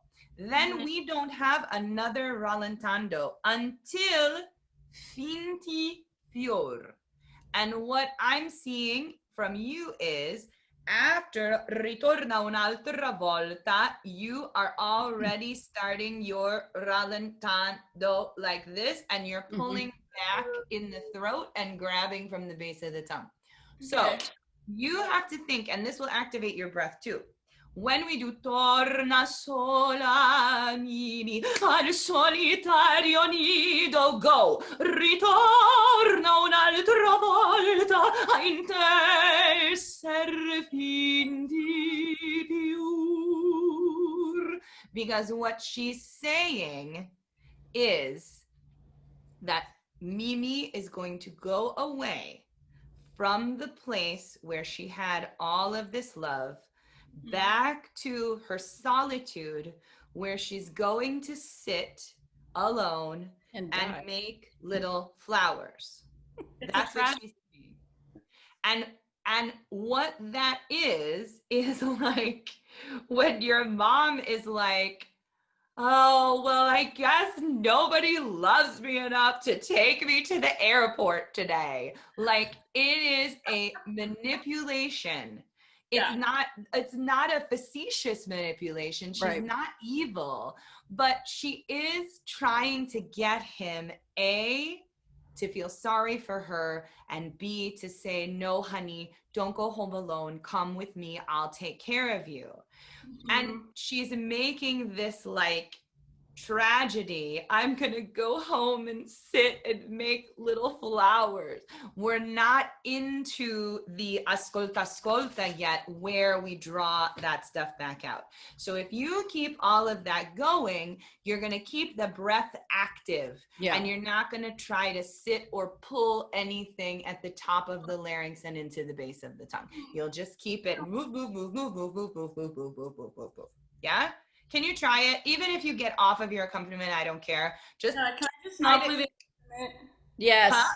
Yeah, you can just not play the accompaniment. Yeah, absolutely. Here, let me help. You guys talked about working with an accompanied track versus hiring someone to create a track with you, a pianist to do what you need them to do? We have, and we've definitely had some live pianists on too, which has been amazing. And of course, the live pianist is definitely the preferred way, right? Yeah. And also preferred to have someone you coach with make that track for you. However, I do understand that right now, a lot of people are not working. People don't have their church shop. People don't have their contracts or their young artist program to fall back on. And so we're using a lot of these accompanist pre-made tracks. Now, the one thing you can do in accompanist that not everybody knows is you can adjust the speed. And I have seen people pick the phone up and at a certain section, adjust the speed up or down or something like that. I have also seen people put the track through another program where they can, I think GarageBand people were talking about, where you can set different tempi for each section. It takes a little bit more work. Yeah, but you can. I think the work's worth doing, because I would agree with you if, my suggestion is not like find a pianist or an accompanist and, because that does come with a different sort of wallet value. Right. But knowing what to get it back to what we're talking about right now, Bonnie, knowing what you're looking for and feeling where the push and the pull of that musical line should be is worth taking the time, I think, to mess around with the track in order to get it to do what you want it to. Otherwise, you've got to figure out how to make choices that live within a tempo that's not working for you, and that's a whole nother ball game. Oh, I'm just seeing something in the chat. Sarah Taylor is telling us, you can also create your own track on Accompanist, i.e. changing the tempos, and then it lets you reserve the new custom version. Oh, I had no idea you could do that. Yep. I was today years old when I learned that. So you can do this. But Bonnie, I'm here for you. I'll give you some chords so that it can help you a little bit. Do you want to do this?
Yes, good, good, good. You know what else happens? When you're riding the train, the tempo train, and it's working for you, the gestures aren't a problem, the breath isn't a problem, the interpretation of the line as an actor isn't a problem.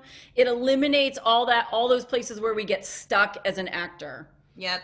And it keeps the voice very, very well focused. The vibrato slows down. We get everything very solid. The high note goes right into the place you want it to go to. It really, I mean, move that sucker along. Yeah. That was much better. Brava. Brava. Thank you. That felt a lot better too. Yeah, you can feel it, you can see it, and you can feel it in your body too, and the character gets to come through. Yeah. Do we have time, Jen, to get into ascolta, ascolta? Yes, we have 2 minutes. We can Great. get into ascolta, ascolta. So.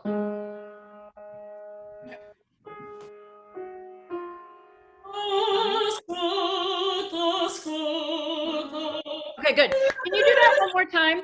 Just do it one more time so I can see you on that transition. Because are you taking time to look away and then look back?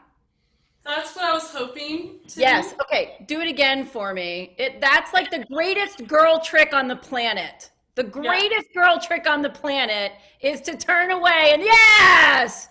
But just be honest, not diva about it, right? That's the difference, is that she's genuine. It is all of the things that Jennifer is saying, but it wins our hearts because she's genuine, not actually manipulative, right? Right. Okay. Okay, one more time. Ascolta, ascolta,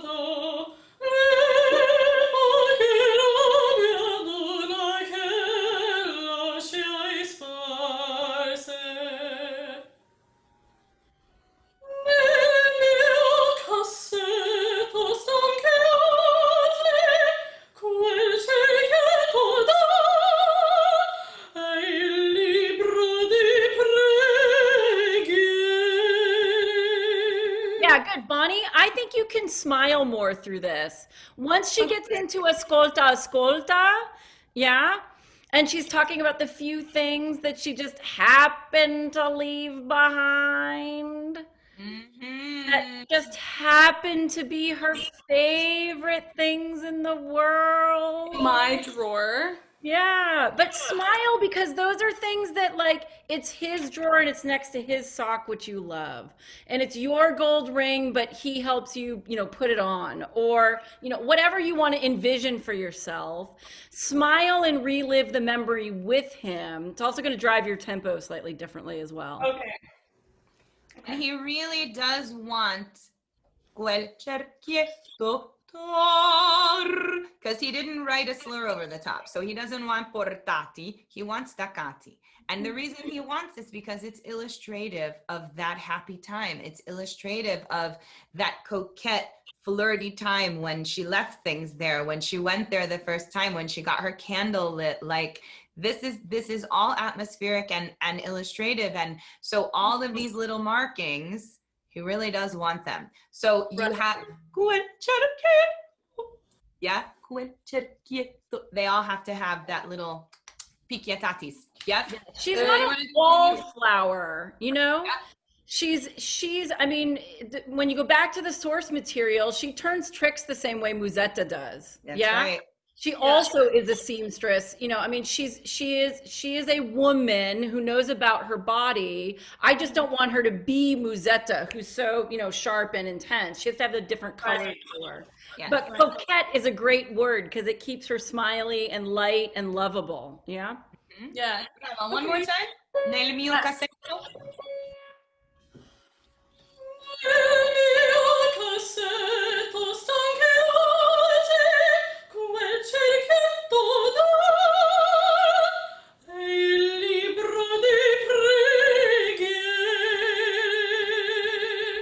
Good. Yeah. Good. Much better. Very atmospheric then, then you're taking us back to when they were together, when they were flirting and touching noses and doing all of that cute stuff, Brava, Bonnie. We have to really good, our good, next singer. Bonnie. Bravissima. Thank you so much. Brava. Colin Markey is our next singer, our tenor for the day. Colin, are you with us? Yes, hello. Fabulous. Please announce yourself and your piece, and we will get started. Hey. So my name is Colin Markey, and I will be singing Jeden Heilige Morgen from Strauss's Daphne. Great. And here we go.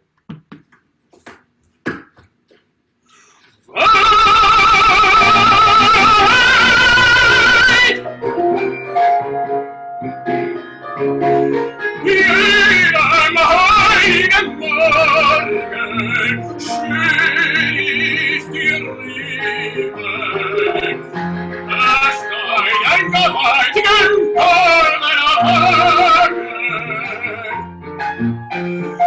Auf es gefällt mich in der Hofe, da lag ich hinzu von einem Pfeil, so wie jetzt, erheben der Bogen so scharf wie jetzt, über den Bergen eisige Spitzen, über der grünen Niederung, über das flammende Meer, liegt mein Geschoss. Rein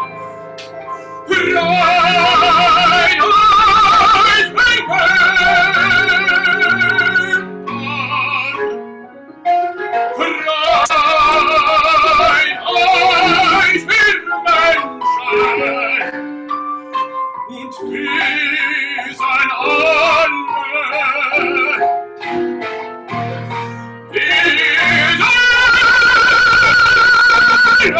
Seele seht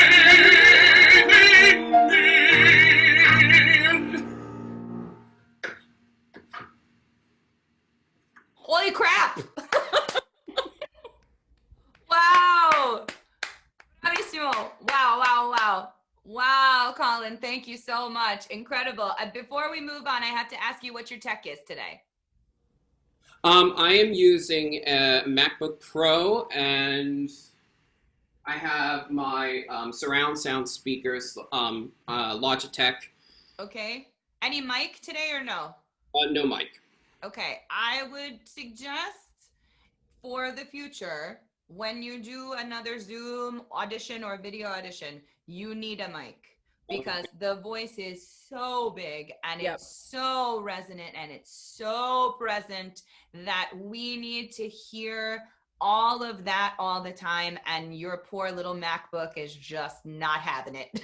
It's just too much for the MacBook. So it is amazing. We can get the idea of the voice, of course, and you sound fantastic. But I definitely think for the future, when you do something like this again, when you do another audition, a video, whatever, you definitely have to invest in a mic, an external mic, for absolute sure. It's really, the voice is awesome, just awesome. Anyways, Loren, I'm going over to you. I agree 100%. And actually, the first thing we're going to talk about, Colin, might help. I think you can back up. Okay. I think you're too close to the MacBook. So can you, and I'm getting a lot of ceiling. So can you tilt the camera down a little bit? Great. Now back up and let's see. Yeah. Aha. Come like a step forward. Okay, that's going to be like your sweet spot. Hit your, just without the track, will you sing your first phrase for me?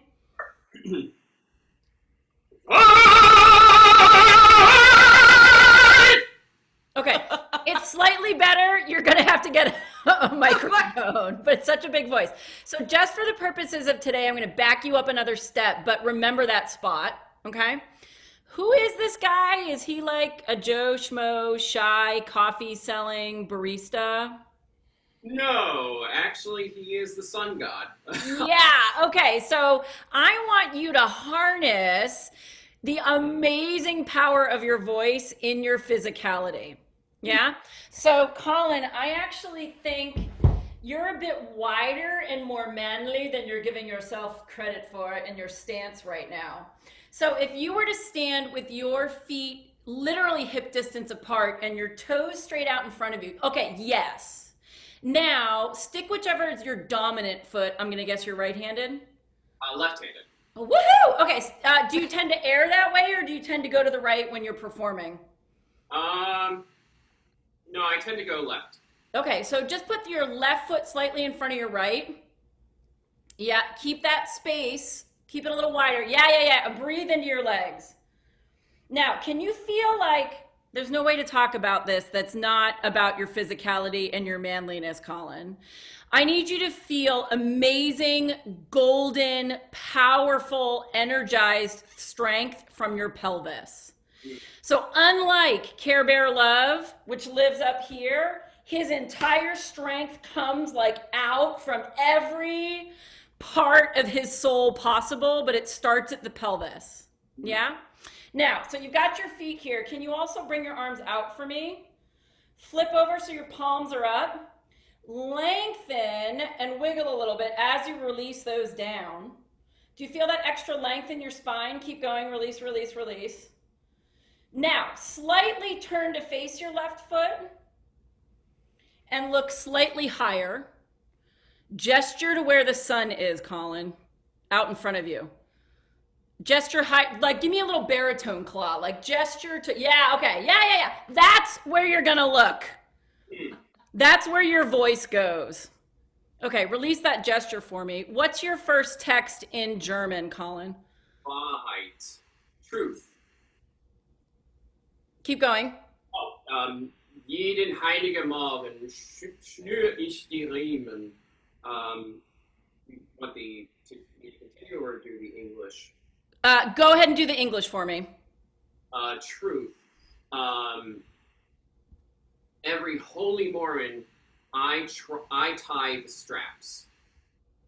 Keep going. What's the next sentence? What's the end of that sentence?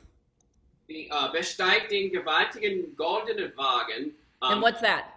Get on my mighty golden carriage. Okay, so can we just say you didn't just order a slice of pizza?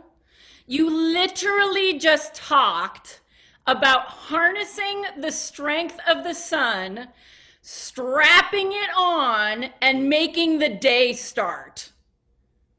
It's not subtle text. It is the most awesome, awe-inspiring, fiery text that you can find. So I want to feel that strength, Colin, in you right as you breathe in to propel you into the beginning of that aria. Does that make sense? And I want to see that golden energy literally pouring out of you.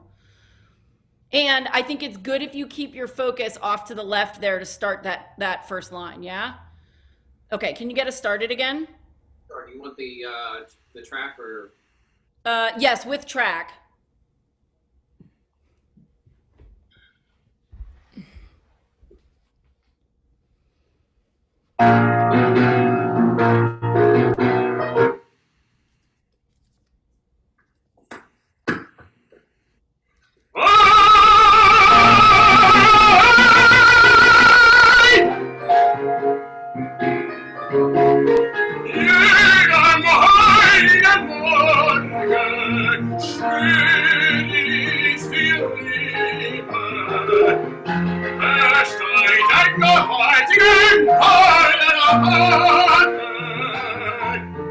Okay, good. Thanks, Colin. Thank you. Okay. Colin, in my next life, I'm coming back with your voice so that I can yell over choruses like that. That is stunning. I rarely say this. I think your gestures need to be bigger. You are a god.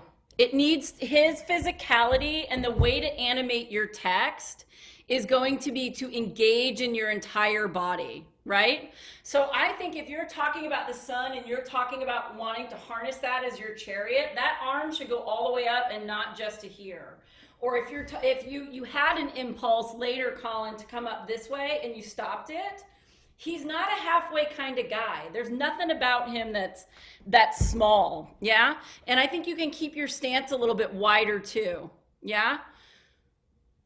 Every holy morning, you tie the straps to get on around the sun to get on your mighty golden chariot. Yes? Yes. I have never heard a more manly statement in my entire life. He's like the definition of the alpha male. So we need to see that intensity in your body too, right? Okay, try it for us one more time. And don't be afraid to be bold with your characterization and bold with your gestures.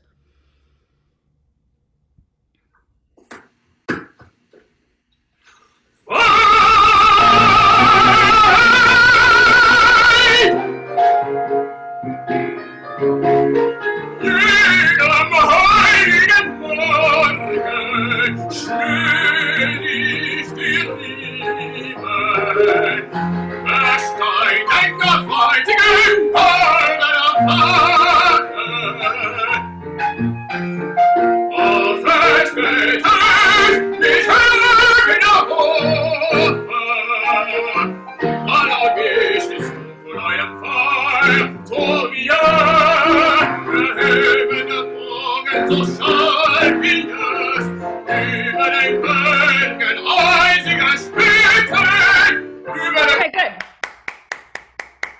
good. Good. Okay. Your imagery in this can move and should move, Colin, because it's active text. Does that make sense? Like you're talking about getting on the chariot, it goes somewhere because you're talking about it moving upwards with beating hooves. So your job as an actor then, Colin, is to paint that for us. If you're seeing it here and you're calling that sun and maybe your focus lowers as you get on the chariot, and then you see it move and go up to another side, that's totally okay. You don't have to be in one spot for us, yeah? Also, does he enjoy this, or is he like sad about having to do this daily activity? Oh, no. So smile more, and not in the way Mimi was just smiling, but smile in the way that is like, you've revealed who you are and you're taking ownership over your godliness, yeah? So when he's painting this picture and finally getting to reveal who he is, there's great strength and power behind that, yeah? So don't just say the text, live the text and smile and breathe into it. One more time. Then we'll go forward.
Okay, good. So I think, good, Colin, I think you've got up to that musical change, getting into this unville where suddenly the color feels different to me as an actor. Tilt up your camera just a little so I can see your face, Colin, while I'm talking to you. Great. Here's the thing. Now you're starting to figure out that you can move your body. But the movement's unspecific, and that's okay because you're exploring the text and giving yourself permission to move for the first time. So when you go back through this at a second pass, what I'm going to suggest you do, Colin, is like go for broke with what you're doing. I'd rather have you risk over gesturing and feeling like I am harnessing like the power of the world and nothing can stop me. And eventually what's going to happen is you're going to find where your gestures are needed and where they're extraneous, and then you can peel them back. But I think you've got to go there and find it so that then you can relax it and own it. Yeah? Then what I would say is if you arc this the right way and he's got that power and that focus that we're hearing in the voice and is also connected to what your body's doing, then when we reach this spot in the aria, it can soften. Like you've earned the power of it. You can relax the physical grandness of it and almost become more human, if that makes sense. Yeah? In order to do that on your audition, and this is going to be unique to you, Colin, I think, in this particular piece, I think I was wrong. I think you maybe even need to be a step or two farther back because you're going to want to have the ability to move more in this aria than some other people might need. And what I'm seeing from you, Colin, is like you're finding ways to want to take energized steps. And I want you to have the space and the manly golden bloomingness to be able to do that without running on top of the camera. So my challenge for you would be to let go physically, find him as big and as powerful as you can, record yourself several times so that you can see like, oh, I was feeling super powerful, but I just walked out of that camera shot, or I just smushed up against it, or I am too far back. And then you're going to be able to balance the size and the space that you need physically to activate the aria in addition to what your mic or your tech is going to need. Does that make sense? Absolutely. Jennifer, thoughts on that? No, absolutely. And I would also say, Colin, that with a voice of size like yours, I think if you're going to do any on Zoom auditioning, for example, if you were to do the Met competition, which, hello, yes, you should. If you are able to do it, I think you have to find a space. I think you have to find a bigger space to actually sing into. We talked about this a lot last week with the Salazar brothers on the videos, in that voices of size, they need the space. And we want to hear how big the voice will possibly sound in the theater.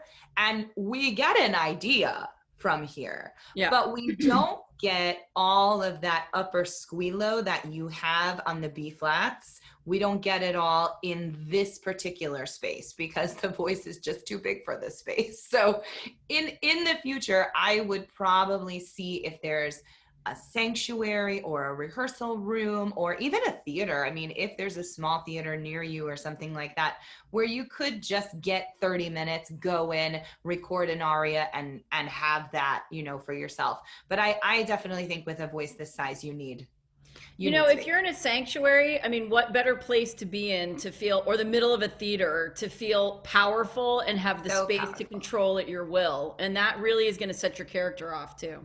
I love what you're doing physically too, Colin. I mean, I know Colin and I love that. I love that strength that you get with those gestures. And it definitely brings in like I'm in charge. I'm gonna rock this audition now. I like it. He came to get the job today.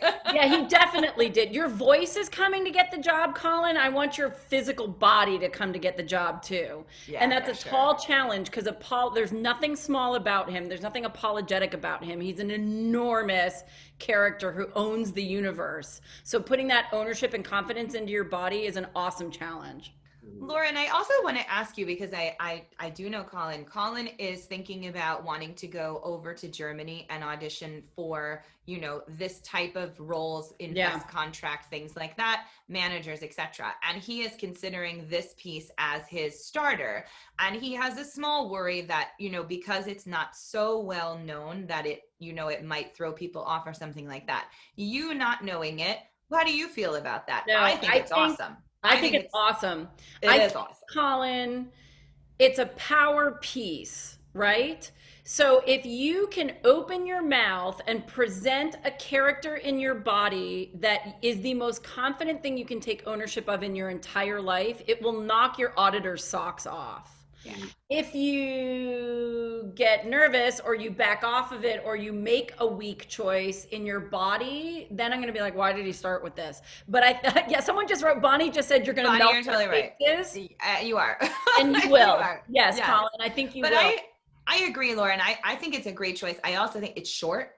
It shows so much. It shows really great German diction as well. Yep. And then the panel can ask for something a bit longer, like a Parsifal or like a Lohengrin or even Otello, you know, after that to give something a bit more expansive. But I agree. And I just wanted to get your opinion if you were sitting behind the table. If it was a weaker piece, you know, then that's like when it's unknown and it's a little weaker, I'd be like, I don't know. But this is so tight and powerful that if you execute it well, I'm gonna go, wow, what is this? And wow, I want to hear more. Let's pick another piece. Bravo. Good. Bravo, Colin. Bravo. And Colin, please thank Mitchell for making that beautiful recording for you. It's really great. And it helps you so much in the presentation to have that really solid recording of this. So thank him for me. Bravo. Fantastic. Okay, we're going to move along to Miss Madeleine Stern. Are you with us? Hi, yes. Great. Okay, introduce yourself and your piece, and we will get to work. Great. My name is Madeleine Stern, and I would love to sing Dis-moi que je suis belle from Thais by Madeleine.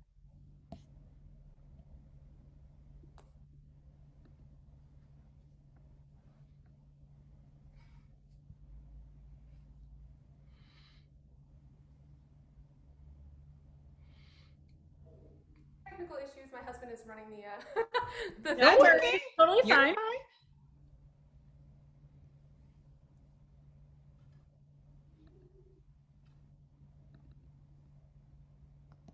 I'll start shaking now. I love it. I love it. Okay. Can we go to 30? The one. Cool. Sorry.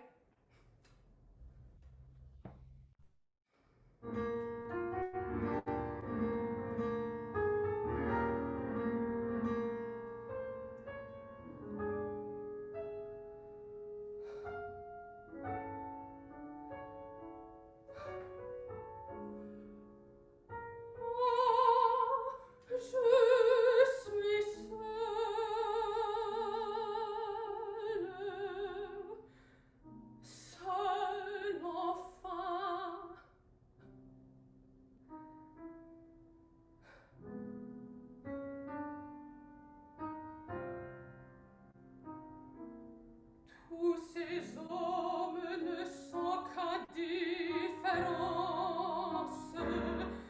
et qu'après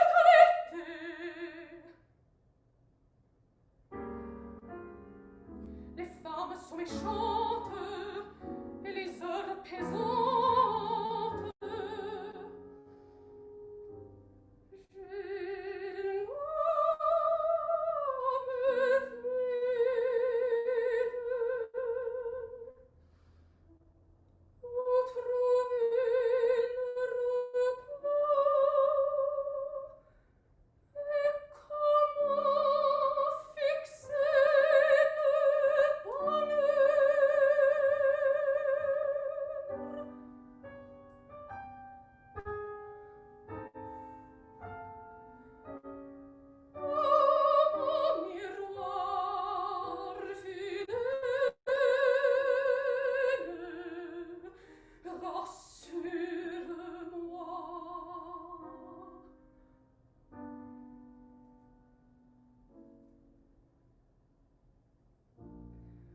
Dis-moi que je suis belle et que je serai belle éternellement, éternellement.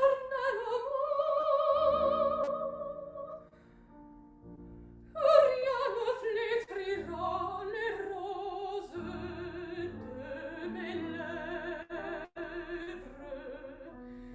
Rien ne ternira l'ordure de mes cheveux. Dis-le-moi, dis-le-moi.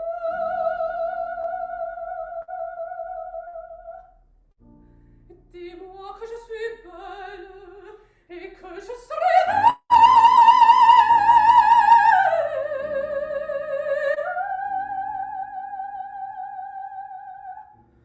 Éternellement, éternellement. Ah, je serai belle.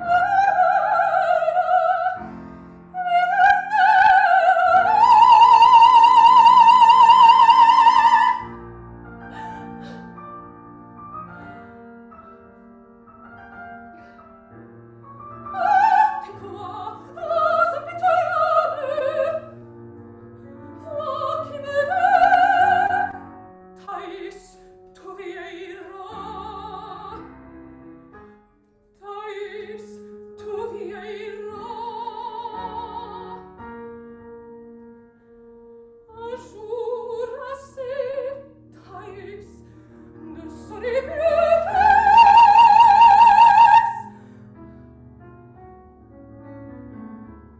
Non, non, je n'y puis croire. Toi, vivre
Éternellement,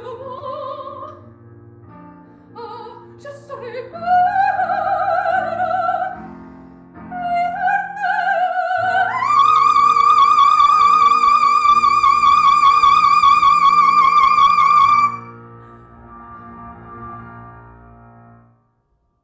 Woo! Wow.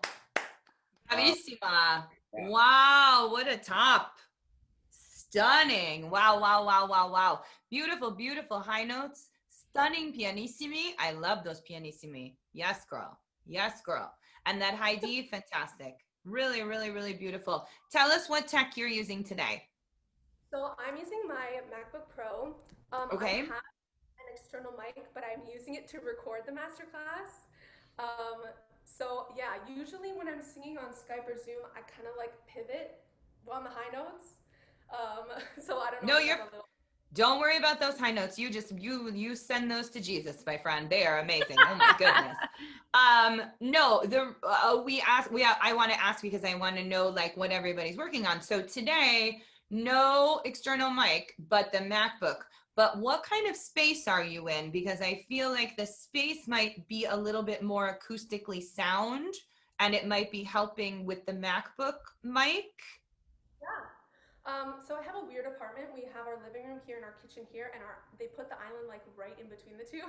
So I'm on like a little wall, and I'm facing like my fridge, basically. So you're in like a bigger space that's like two spaces in one, basically. And how high are your ceilings? What? Are your ceilings really high? My husband says about 15 feet. Oh, okay. So that's doing it. That's what it is. Yeah, there's something acoustically wonderful in the space that you're in. So it must be the high ceiling. But it was definitely rounding out the sound as if you were in like a church. Like I felt like there was a bigger space on the other side of the microphone.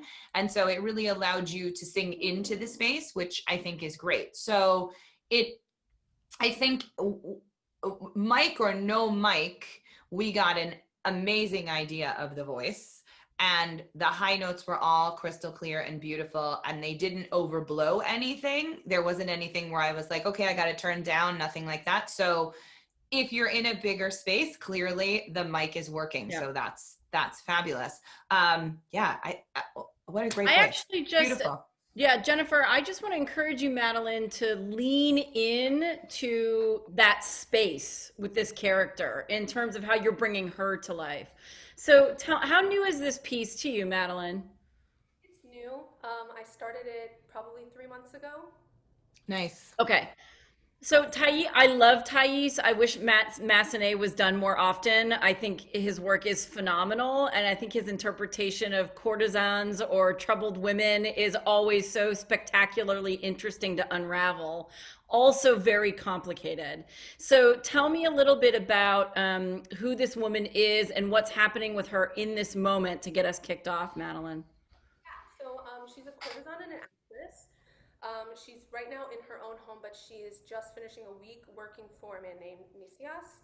I think that's how you pronounce it. And she has escaped the last banquet that she's like required to go to with him for some peace and quiet. So she's alone in her room.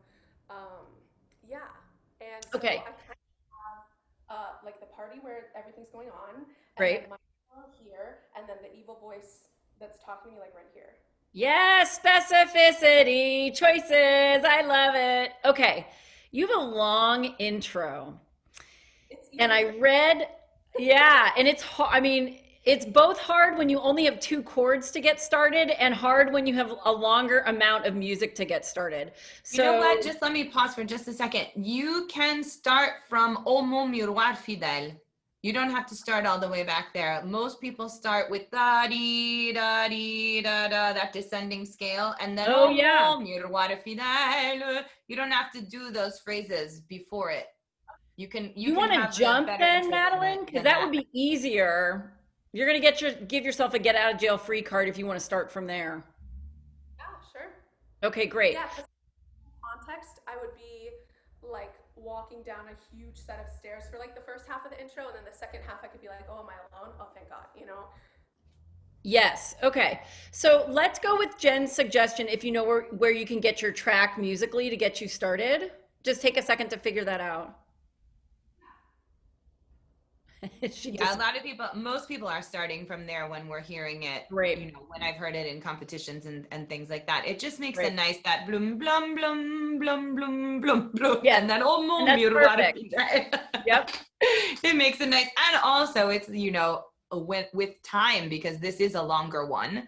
I think it's between 5 and 6. It is a longer one. You can just cut off that stuff. It doesn't really show us much anyways. Yep, absolutely. Absolutely. And I think that's going to propel her into the top of this in a way that captivates us quickly, which is good. Yeah. Did you figure it out, Madeleine? Okay, give it so if we're taking this cut to the top and we're starting later, what's the text that she's starting with right out the gate now? Oh mon miroir fidèle. Okay, and what does that mean in English? My faithful mirror. Okay, and where? Yeah, okay. What kind of mirror does this look like to you, Madeleine? To me, it's like a little oval, like hanging on the wall, so I can kind of stand and talk to myself. Can you think of it like the Harry Potter mirror that's the full body? What is it? It's not, it's whatever desire is backwards. Yes. I actually love that mirror. That, because I think part of what she needs to see, therefore you as an actor need to live. Yes. Yes, everybody knows the mirror I'm talking about. Okay. Part of what you need to embody is the full world, AKA the full scope of who she is. So you should be able to see every inch of yourself in order to analyze in this first moment. And show me the angle that mirror's on again. Yeah, great. Madeleine, just say hi for a second so my screen switches back to you. Hello, my screen, hello. Okay, great. So what are you wearing? Like in your brain, if you were in costume as Thais, what would you be wearing? Probably something very like long and flowing, but like very low cut. Okay, when you just started to talk about that, you just lengthened and you just owned your physical space more.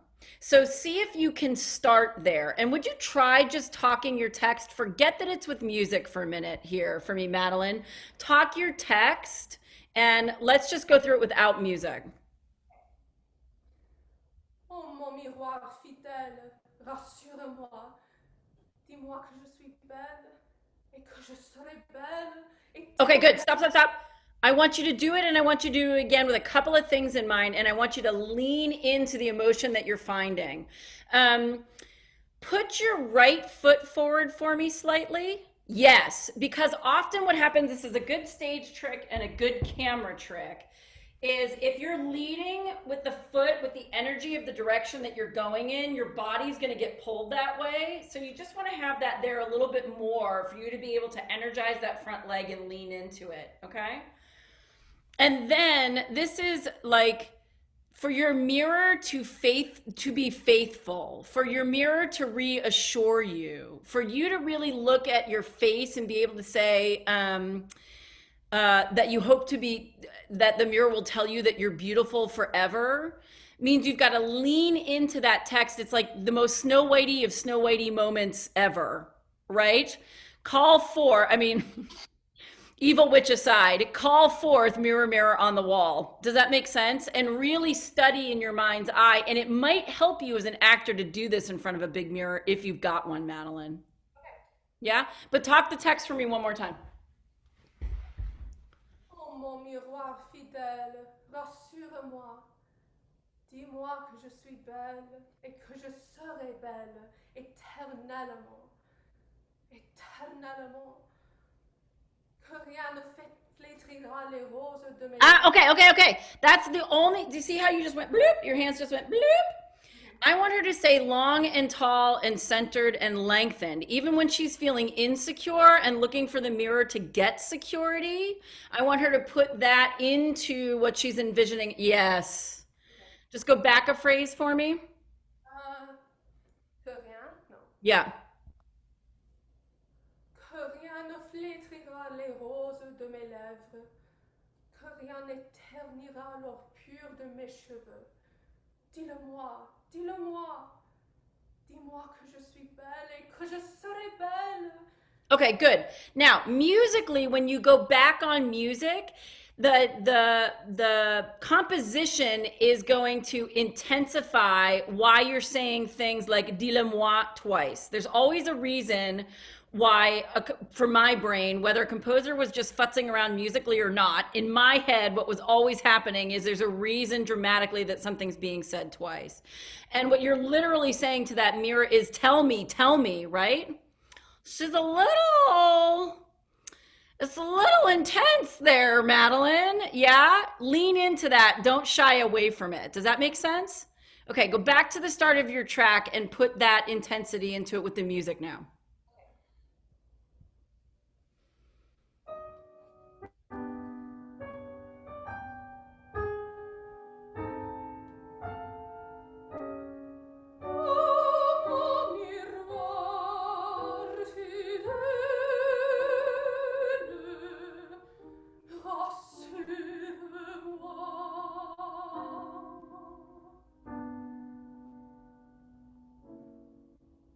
Yes, good. Good. Could we hold just a second, Madeleine? I think you could go a little farther with that choice. I think it's earning, because you're like checking yourself out, right?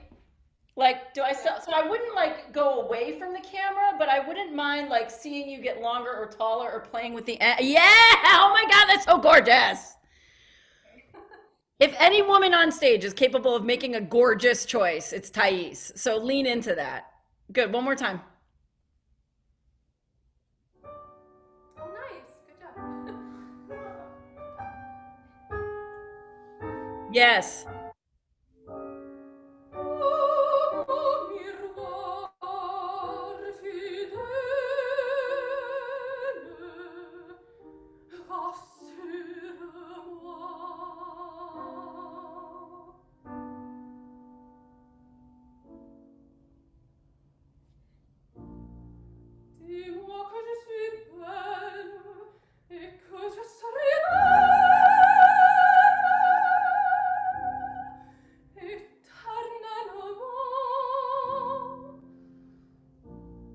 Good. Madeleine, I was believing you until your hands got involved. Yeah, I'm also noticing, like, as I talk, I'm like hiding. Okay, but you know what? It's totally okay for your hands to do whatever they're doing, Madeleine, in normal real life. Thais doesn't need it. Thais lives in a place where her body speaks volumes in its confidence and in its precision. Does that make sense? So don't be afraid to be still. If you're activating the text and you're lengthening your spine and really speaking to yourself, AKA that mirror. She doesn't need more than that. If you're like, you know, unactivated and slumpy and like not caring about what you're saying, yeah, but you've got it. So just find that length and play into the text, yeah? Can you just get, I don't know if this is possible on your track, can you just get into that, dis-le-moi, dis-le-moi? Just start playing and I'll figure it out. Go back like 10 seconds? Yeah, sure.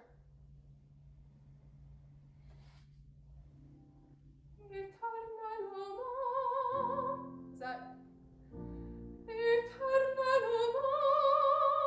I think we passed it. Yeah. Or if you can go back to the same spot, if he knows where that is, if that's easier. Thanks, Alan. Thank you, helpers. Everybody's helpers today. Thank you. Yes, I love the helpers. It's great.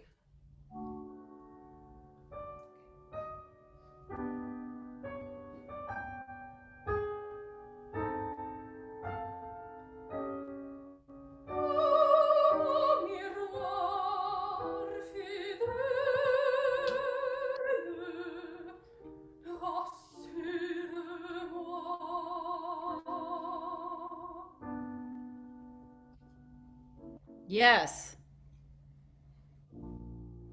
Dis-moi que je suis belle et que je serai éternellement.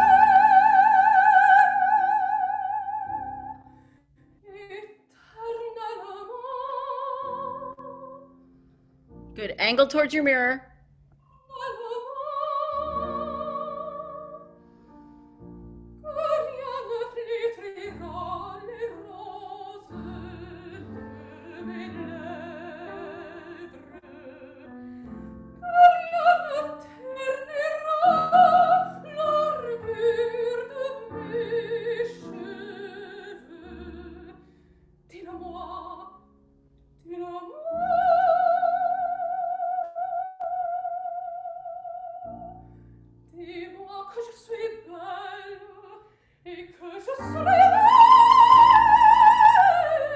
Okay, good.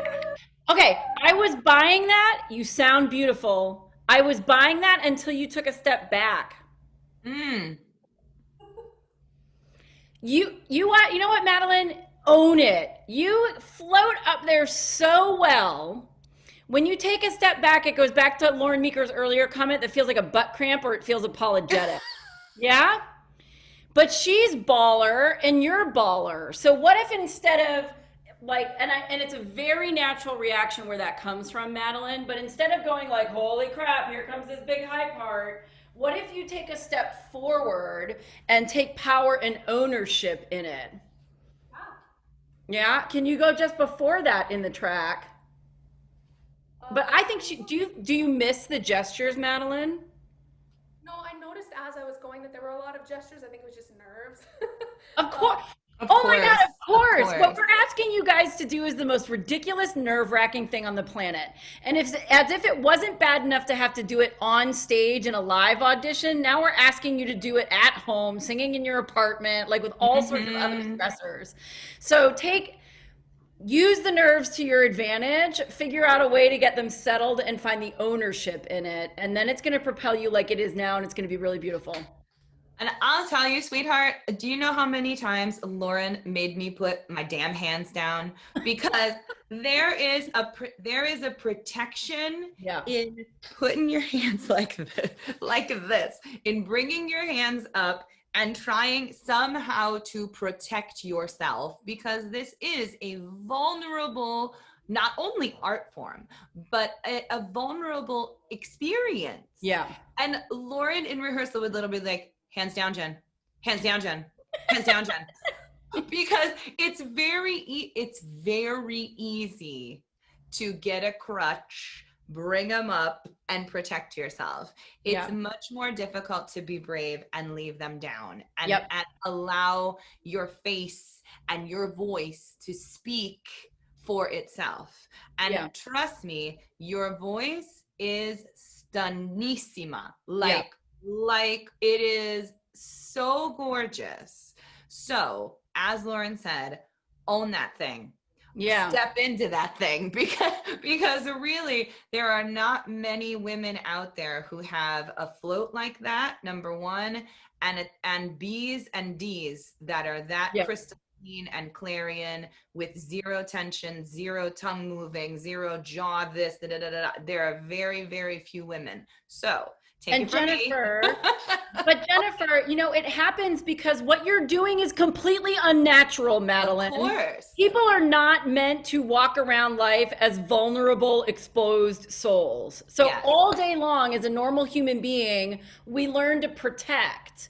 And yet what's most effective as an actor on the stage is when you're brave enough to bare your soul to us. And that requires taking that protective tissue off. Now, someone in the chat is asking about, Ji-Yoon, you're asking about, is there ever a time when it's acceptable to have hands up? And the answer is yes, absolutely. But it becomes a balance of when a character needs it versus when it's an actor crutch or a safety net. Yeah, and it's just, it's learning as an actor to identify the difference. Absolutely. And her text is so powerful and the music is so clear and focused that you don't need anything on top of that if you're brave enough to bare your soul. Yeah. Where did we just stop? And can we just go back a little bit, Madeleine? Yeah, I want to hear that high B again. Yeah.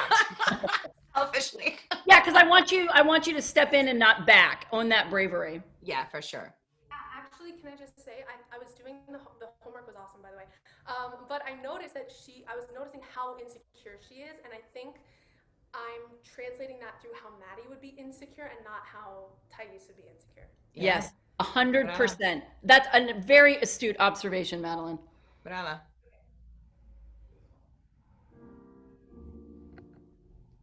Yeah, that's fine.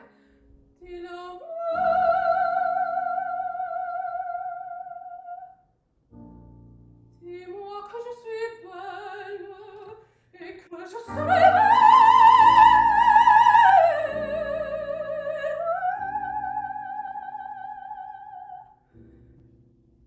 éternellement, éternellement.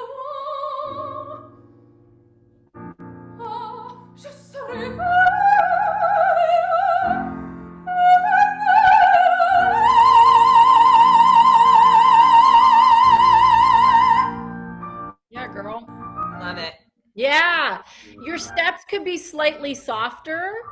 This, like the physical step itself was like, but so I want to soften that step. I want it to draw the energy as opposed to chunk it.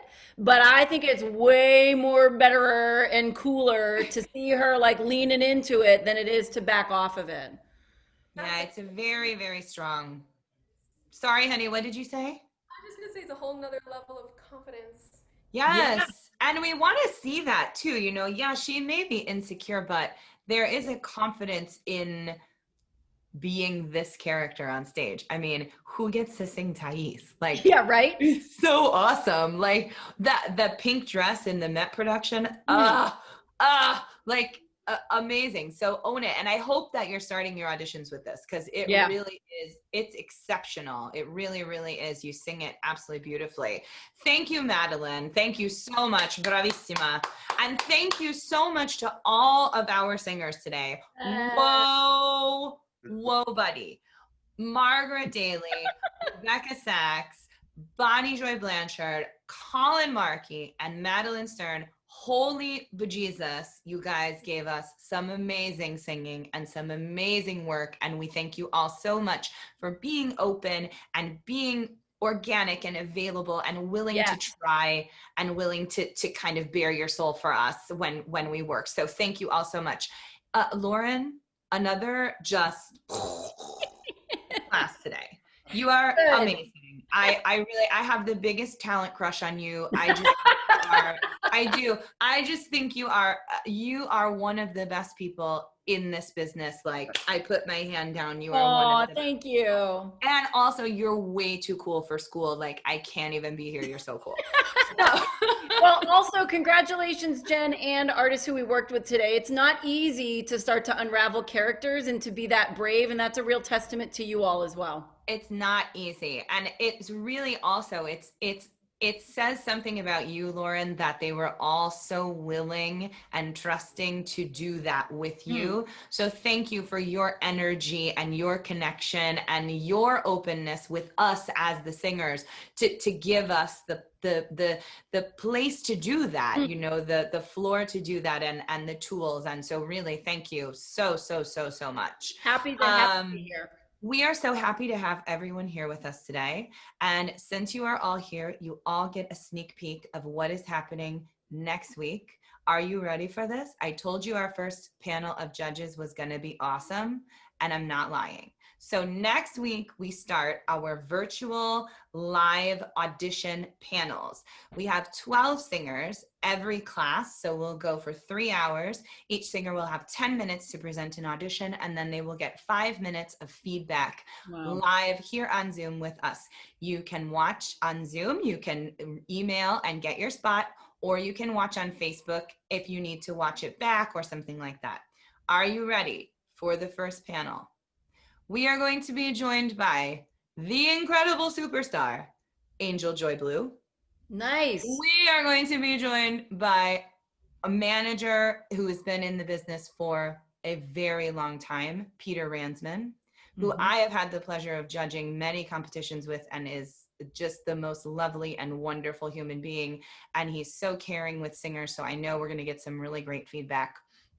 And we are going to have, if you all caught our chat on Instagram, in the first week of the first session of classes, we are going to have the fantastic Joe Illick, who is the artistic director of Fort Worth Opera. And so the panel is really going to be 4, because I'll be there too. 4 positive and caring people. And we are going to hear some incredible singers. We have a singer as old as 46, and we have a singer as young as 23. So you'll have a big panel of singers to listen to. Even if you did not get selected for one of these spots, let me tell you that being a fly on the wall in someone else's audition is going to improve your auditioning immensely, because you are going to see what it feels like to sit behind the table and feel what you feel as a panelist behind the table. When do you feel uncomfortable? When do you feel like someone is really giving it and came there to get the job? who in that panel would you have hired? You're gonna get the chance to be on the other side of that table and really hear feedback from major people in the business about auditions that you have watched. So this is not only for those 12 singers, this is also for you. So please be with us, join us. We want you here. We want you to have that experience, whether it's in the Zoom or on the Facebook. We love having you. We love all of your energy. Again, we thank you so much for all of your donations thus far. Opera San Antonio and Fort Worth Opera are incredible companies. I have worked for both of them. I love everyone there dearly. Please do donate if you can, if it is possible for you. Fort Worth Opera, thank you so much for making these classes available for free, all of this information. If you have $5, $10, $50 to donate to these incredible companies, believe me, we appreciate you. We are here because of you. So yes, we'll give you the big heart. We are here because of you, and we will continue to be here because of you. So if you can donate, please do, and we will continue to keep these classes free for all of you guys. Thank you again, everyone, for being here. Thank you, incredible Loren. Thank you, Jen. Yeah. Likewise, it works both ways. Amazing singers today. Thank you. And I'm going to throw it back to Ryan to wrap us up, and we'll see you guys next week. Loren, you're wonderful. Oh, thanks, Ryan. You have the best energy. Jennifer is totally spot on. Like it's so amazing. Like it just makes me so energized, and so like I love this art form so much, but you make me love it even more. And that is like, it's just awesome. I love that. If we're not having fun and we're not passionate about what we're doing, and we're not creating environments where we can be brave and take risks, then what are we doing? You know? Absolutely. Preach. Totally, I guess kind of corny, but you really are a gift to this art form. Oh, so thank you. you. Yes, you are. Thank you. I appreciate that, really and truly. You're more than welcome. Jennifer, I love you. I love you. This is amazing, and thank you for doing this and creating this wonderful intensive. And Bravi singers, beautiful job today. Everyone out there in Zoom and on Facebook, thank you for joining us, and we're super grateful for your support, and we hope that you have a fabulous weekend. So thank you, everyone. See you next week for panel number 1. Bye, everybody.